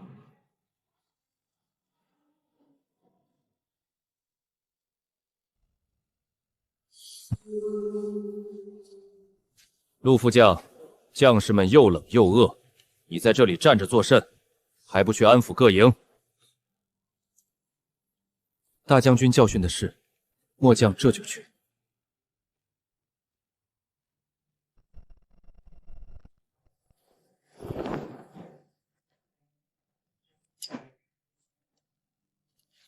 将军，咱们被困死在这里，情况不对劲。这山谷十分隐蔽，北狄人就算再熟悉地形，也不可能长了天眼一样提前3天设伏。这摆明了有人走漏风声。我知道，军中有内鬼，敌众我寡，弹尽粮绝，强行突围，无异于以卵击石。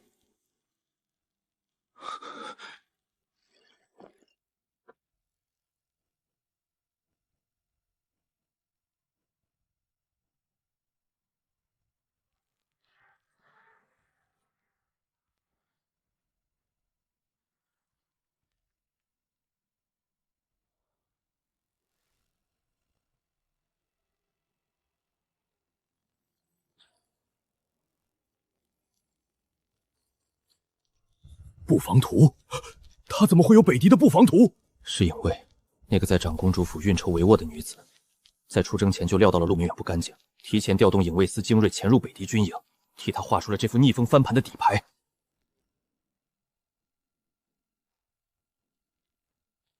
秦叔，把王虎叫进来。今夜西北风大作，天要亡北狄，传令下去，全军饱餐最后一口血水，今夜3更，随我踏营。是。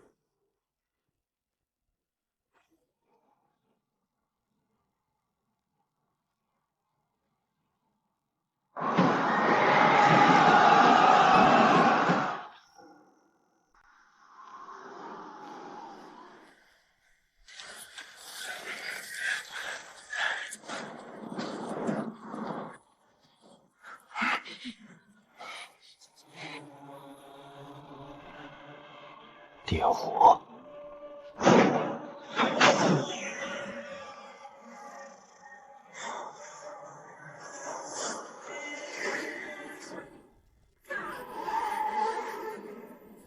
一起，大辽人西营了！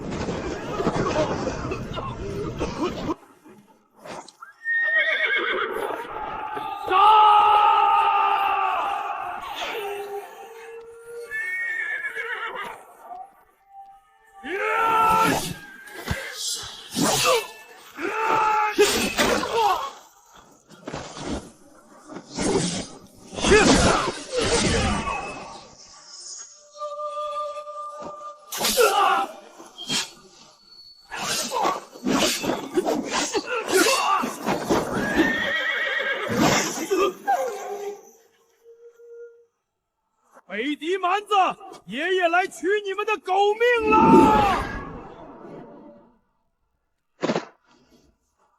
挡我者死！哎呦！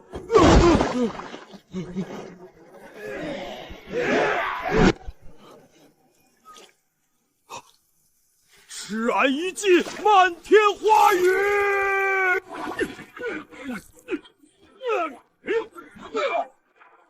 嘿，真当俺只会使毛力呢？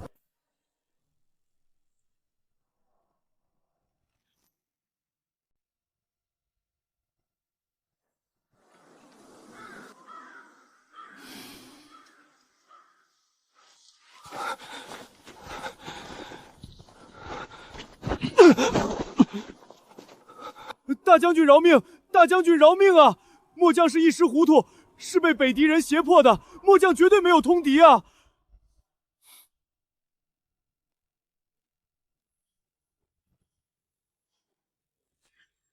将军，搜出来这个。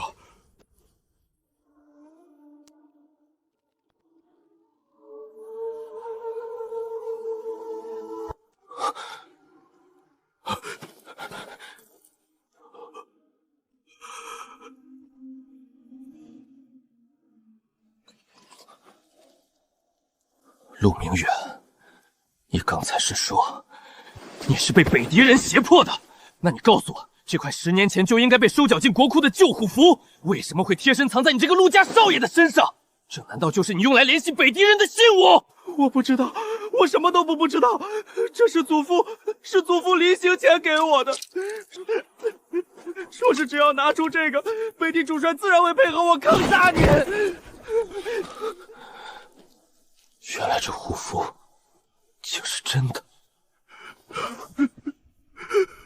将军，侯爷他当年没有被陛下猜忌致死啊。10年前，陆家门生掌控了京城大半禁军，这块虎符就是陛下当年查获的陆家死证。可是，一旦陛下强合动手，不仅杀不了陆怀章，反而会逼得他狗急跳墙，立刻引北狄入关。大梁江山瞬间就会分崩离析。侯爷当年深夜入宫，和陛下在御书房谈了一整夜，为了保住这大梁江山，为了给陛下争取暗中积蓄力量的时间，侯爷他自愿接过了这块虎符，认下了这通敌叛国的死罪。历代陶江。是啊，侯爷附身前逼着老奴带你走。陛下当年表面上震怒下令满门抄斩，实则暗中派最精锐的影卫，夜里将你和老奴从侯府密道里一路护送到边关啊！陆明远通敌卖国，斩首示众，人头悬挂关外。饶命啊！北狄主力已溃，传我将令，大军在山谷就地休整，同时在军中散布消息，就说我沈燕在昨夜突围中身中数箭，重伤昏迷，大军至少需休整3天才能启程回京。末将明白。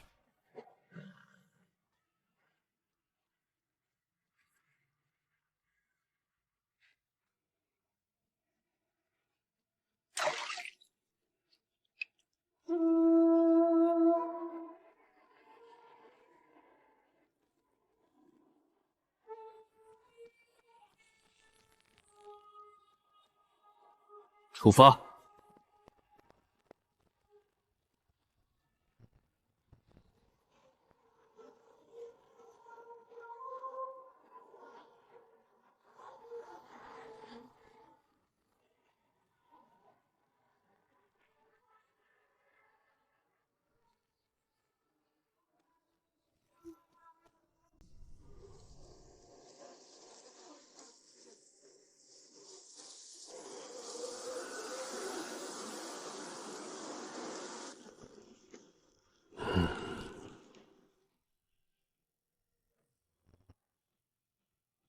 主子，边关飞鸽传书，北狄大营确实遭遇了火攻，但沈燕在那场乱战中身中数支毒箭，重伤昏迷。目前大军停支关外山谷，最快也需3天后才能启程回京。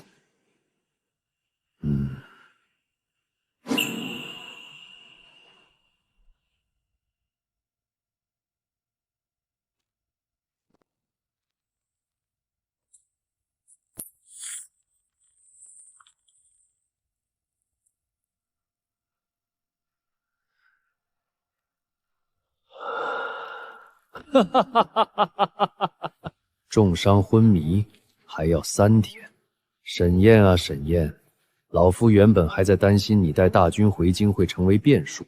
既然你这头拦路虎自己折在了边关，那这大梁就再也没有人能挡得住老夫了。传信给前正旧部，还有平卢、河东的3位节度使，今夜子时全面封锁京城9门。太好了，3天。3天后，这大梁的江山就是我陆家的了。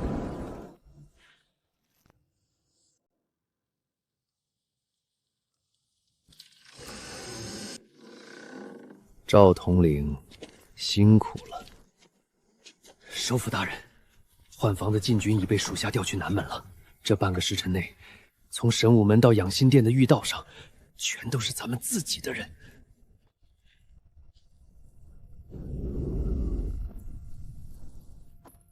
周显落网，前正倒可，太庙屈辱。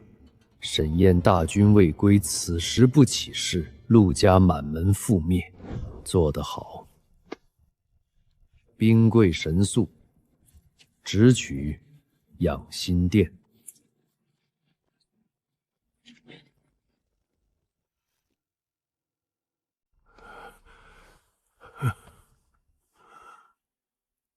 父皇，您切莫再忧心国事了。太医说您这病需要静养，朕心里有数。宁儿去安排营卫司的布防了，算算时辰也该回来了。外头的情况如何了？什么人在外面？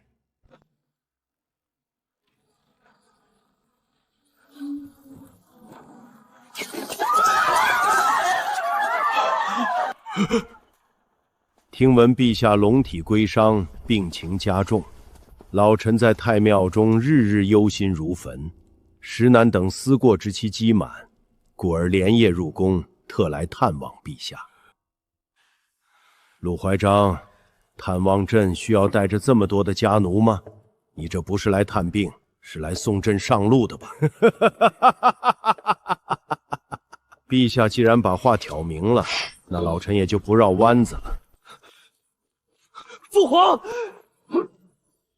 太子殿下，刀剑无眼，你最好退下。微臣今日来，只求陛下2件事：第一，请陛下立刻用印颁布这道废除诏书。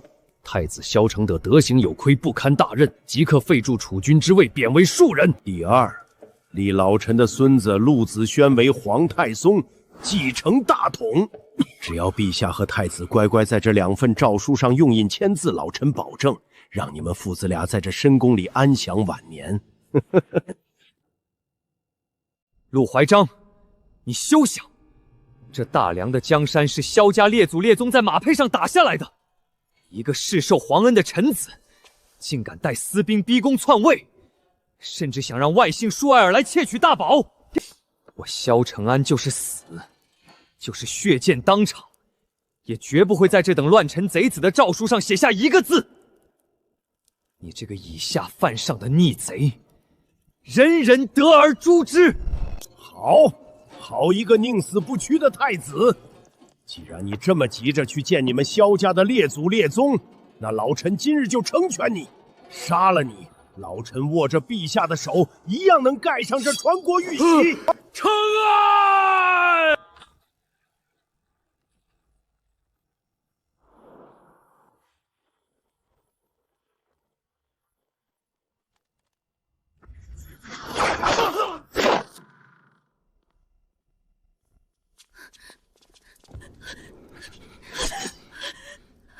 别过来，不许伤害我家公主！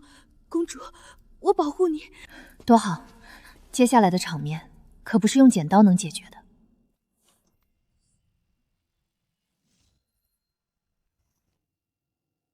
陆怀章，你未奉诏命带兵擅闯进宫，挟持父皇，逼迫楚军，以下犯上，逼宫谋反，按大梁律法，罪该万死，当诛九族。立刻束手就擒。本宫或许还能求个恩典，留你陆家女眷一条全尸。若敢负隅顽抗，今日这养心殿就是你这老贼的葬身之地。长公主殿下好大的威风啊！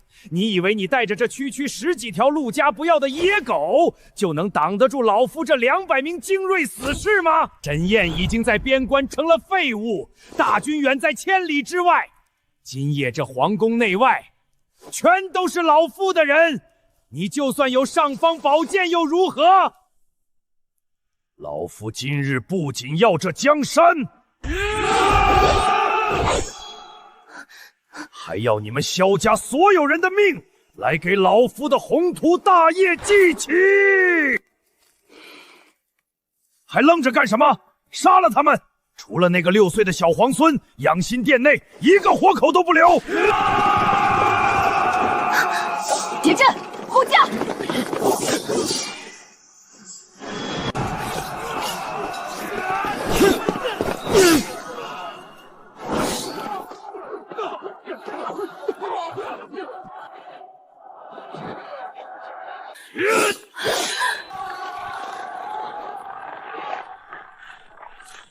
镇北大将军沈燕在此，逆贼受死！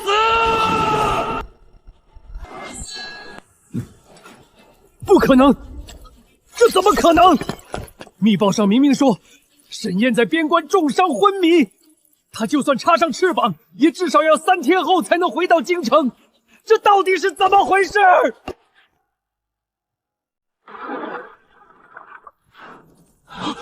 谁敢动皇上和公主？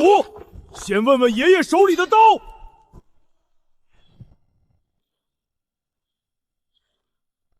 叛贼陆怀章，束手就擒！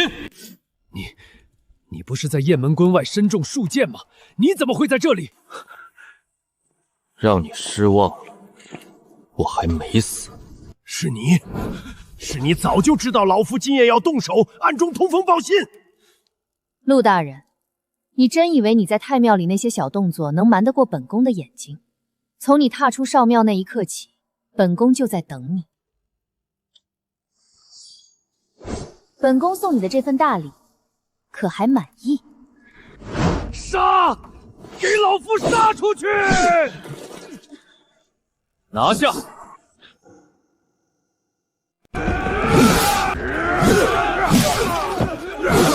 还有谁想死？都给爷爷滚过来！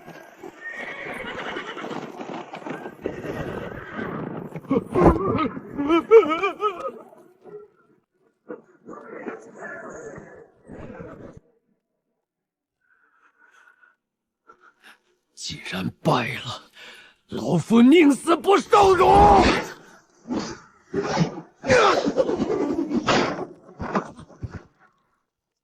想死，没那么容易。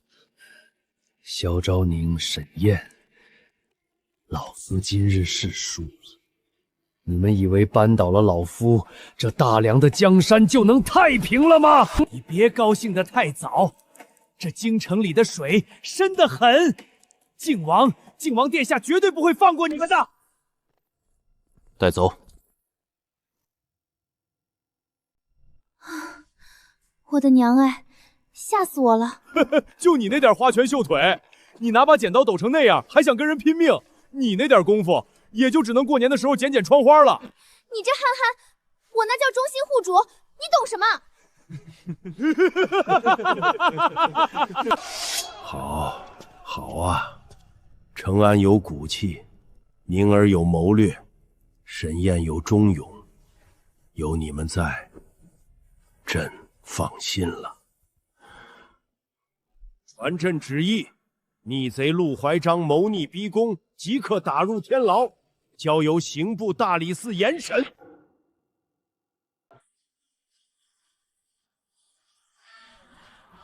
奉天承运，皇帝诏曰：陆怀章谋逆犯上，罪无可赦，国即查抄陆虎，收押族人党羽，钦此。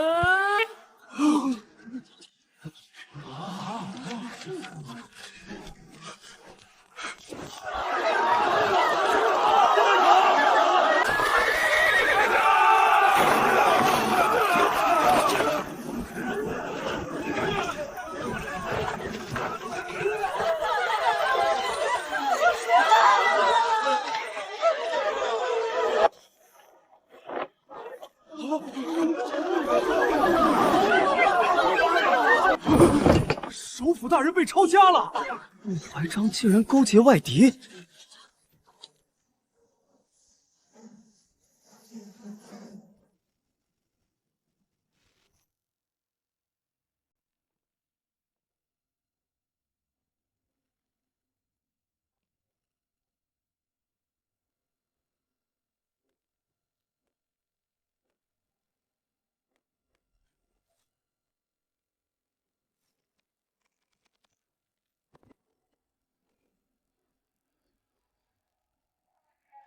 这些东西交上去，陆怀章就算有10个脑袋也不够砍的。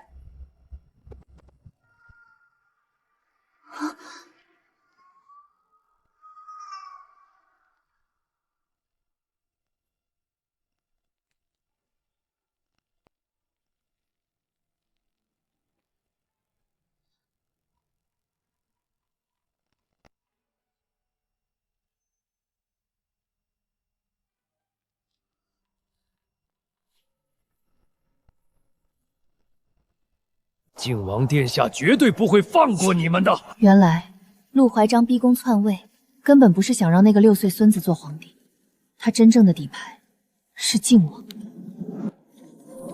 风停了，但这京城的天，怕是又要变了。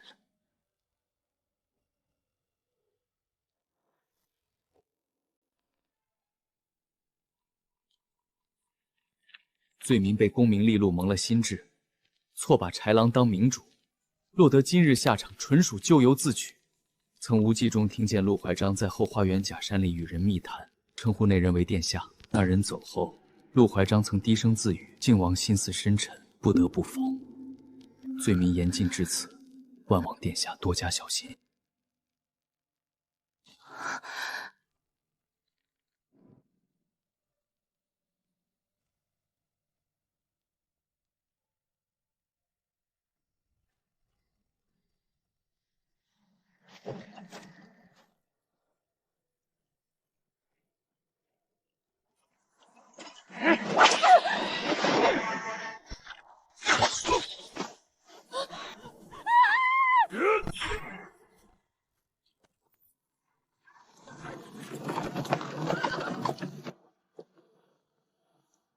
陆小姐，受苦了。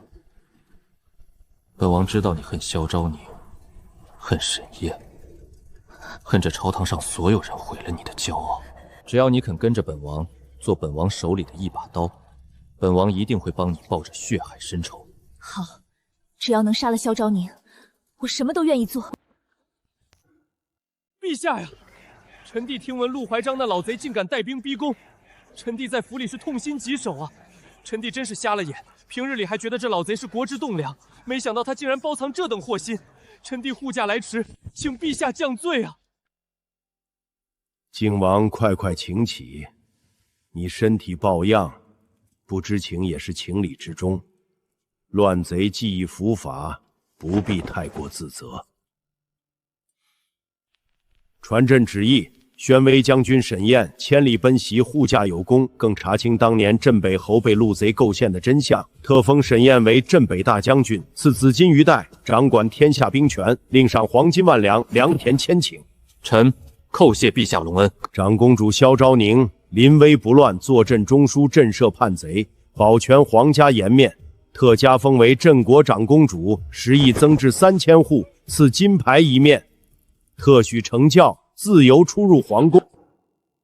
看在你那晚在养心殿拿着剪刀护主的份上，本宫上来说话算话。从这个月起，你的月钱从原来的2两涨到3两，拿着吧。谢谢公主。公主真是活菩萨。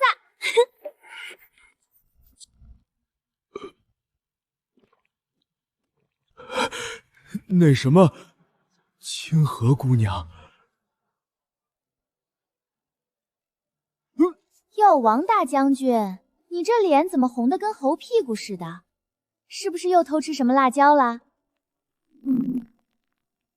清河，我喜欢你，你愿意嫁给我吗？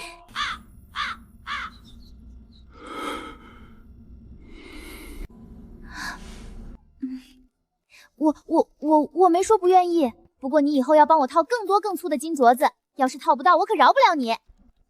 没问题，俺发誓，俺以后每天都去街上帮你看摊子，每天都帮你套金镯子。爹，娘，儿子回来了，儿子查清了真相，洗刷了沈家的冤屈，那害死咱们一家的仇人已被打入死牢，儿子为你们报仇了。太子殿下驾到！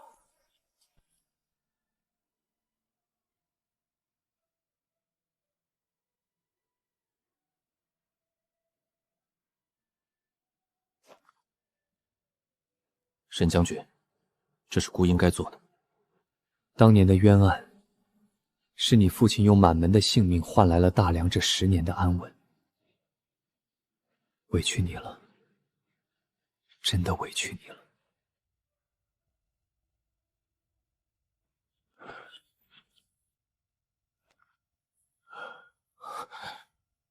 燕儿，对不起，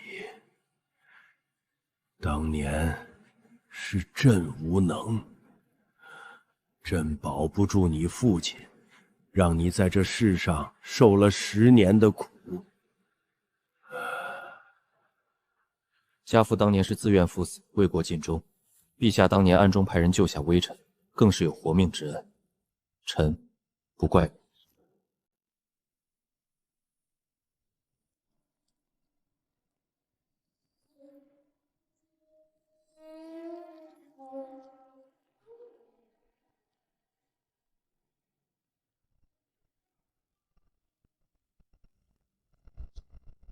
陆怀章用自己的死下达了这盘大棋的最后一步绝杀令。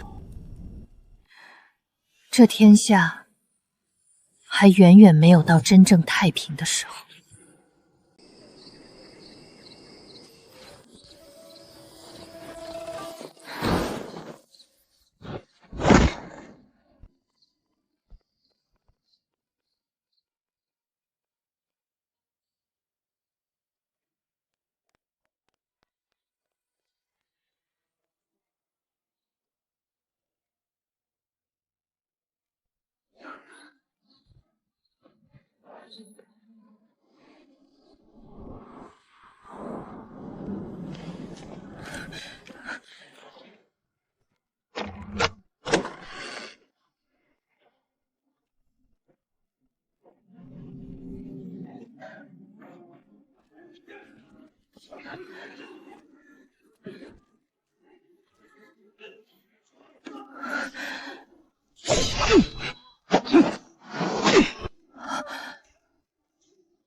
主子，靖王不仅在府中暗中招兵买马训练私兵，属下还查实，他最近疯狂收留那些在清洗中侥幸逃脱的陆家残余势力和旧部。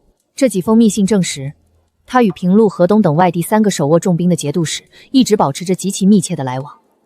只要他一声令下，外藩兵马随时可以打着清军侧旗号直逼京城。传令暗卫全员盯紧靖王府与3镇节度，一有异动，即刻来报。宁儿、承安，父皇时日无多了，以后这大梁的江山就交给你们了。陆怀章死了，可朝堂不会太平。靖王比陆怀章藏得更深，你们一定要防着他。父皇放心，儿臣记下了。只要女儿还有一口气在，就绝不会让任何乱臣贼子染指大梁的江山。沈燕啊，朕把这大梁的兵马交给你，也把朕的这2个孩子交给你了，你莫要让朕失望。臣万死不辞。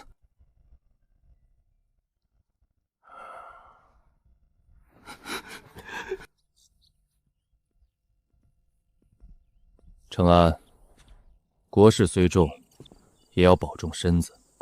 你父皇若是知道你如此操劳，怕是要心疼了。劳烦皇叔挂念，都是一家人，何必见外？若有难处，尽管来找皇叔。皇叔虽无大才，总能替你分担1、2。多谢皇叔。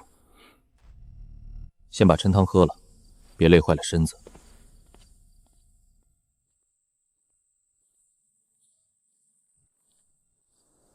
皇叔，你究竟在谋划什么？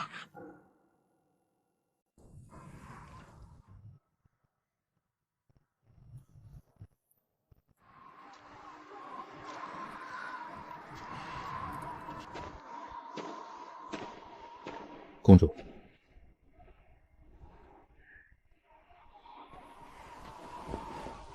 夜里风大，小心着凉。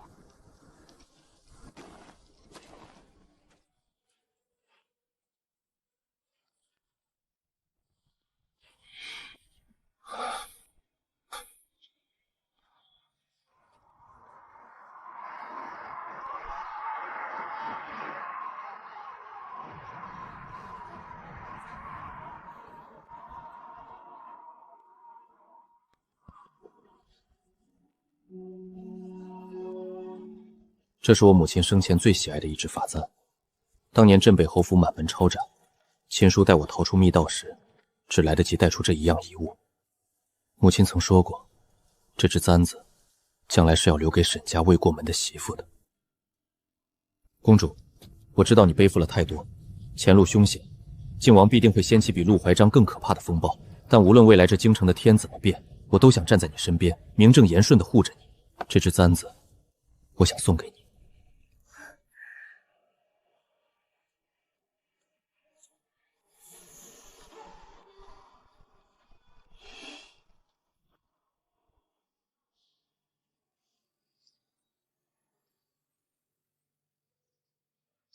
沈燕，这簪子很漂亮，我愿意。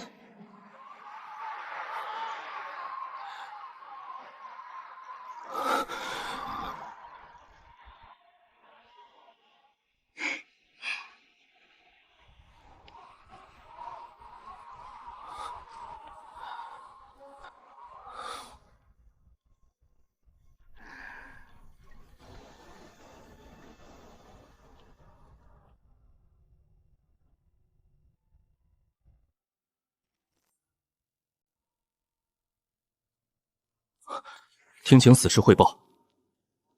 启禀主子，派去盯长公主府的暗桩传回消息，今夜子时，长公主手下的影妻曾极其隐秘地出现在咱们王府后墙外围，虽未能突破内院防线，但属下确信，他们已经察觉到了后院那处地下训练场的存在。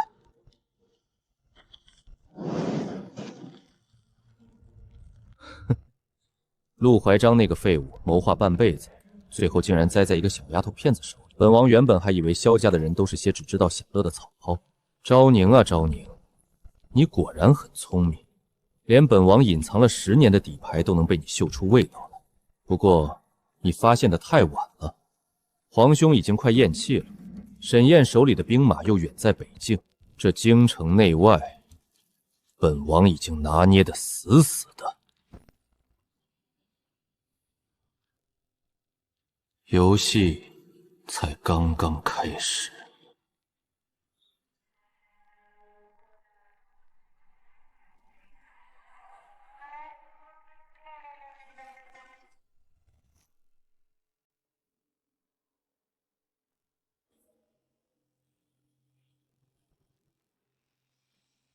殿下千岁！诸位臣工，今日乃正旦之时，孤待父皇主理朝政。诸位爱卿若有新政建议，尽可直言。太子殿下，老臣有一事不解，还请殿下解惑。皇叔请讲。年前北境战事耗费巨大，如今国库空虚，开春后修水地、赈流民、筑春空，数百万两银子的缺口，殿下准备如何解决？皇叔有何高见？老臣以为，百姓已不堪重负，自然不能再加田赋。既如此，不如提高商税。即日起，12州商税增加30%，殿下意下如何？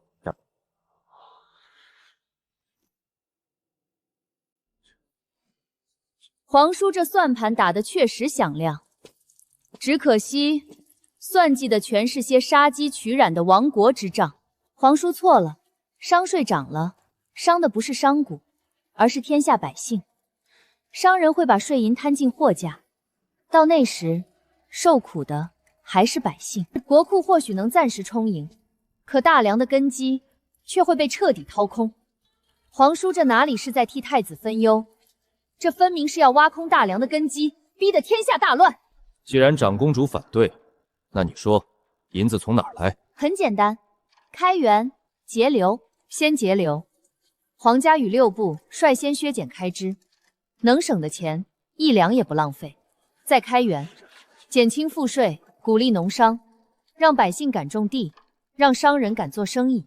边关重开户市，让天下货流流通，银子自然会流回朝堂。这叫养民生财，而不是竭泽而渔。长公主殿下所言极是，微臣茅塞顿开。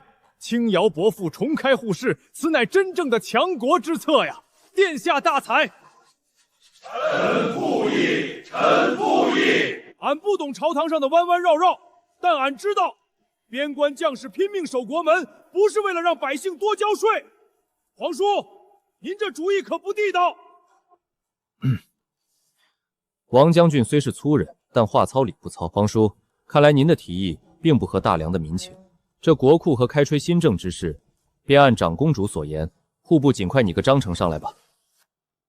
老臣遵旨。长公主殿下思虑周全，老臣受教。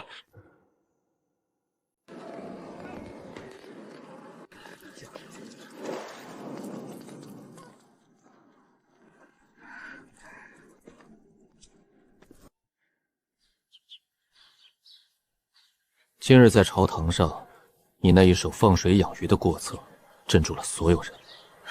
治大国若烹小鲜，陆家留下的烂摊子太多了，想把大梁千疮百孔的根基重新夯实，绝不是靠嘴上说说那么简单。晋王今日的退让，只是因为在朝堂上占不到大义的理罢了，真正的硬仗还在后面。他手里握着死士，勾结着节度使，随时都可能掀起一场兵变。这京城的太平，不过是薄冰上的一层浮雪。朝堂上的算计和政令，我不懂，那是你的战场。但我知道，没有绝对的武力镇压，再好的政策也推行不下去。你只管放手去整顿这大梁的朝纲，去修水利，去开户市。晋王的死士也好，外藩的叛军也罢，只要他们敢动这京城一草一木，我沈燕的枪和剑，就是你推行新政的底气。你守着江山的规矩，我便替你守着大梁的国门。好，你我便以此立誓，不管未来的路有多难走，我们一起将这大梁的烂摊子收拾干净，守住这万家灯火的太平盛世。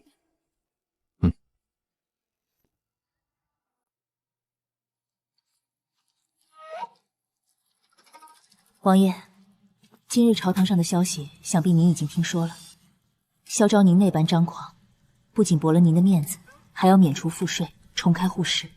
他这是在收买人心，也是在一点点剪出您插在六部的眼线。他想收买人心，他想放水养鱼，本王就偏要让他这塘水彻底沸腾起来。王爷放心，天下、皇权那些我都不在乎，我只要萧昭宁和沈燕死无葬身之地。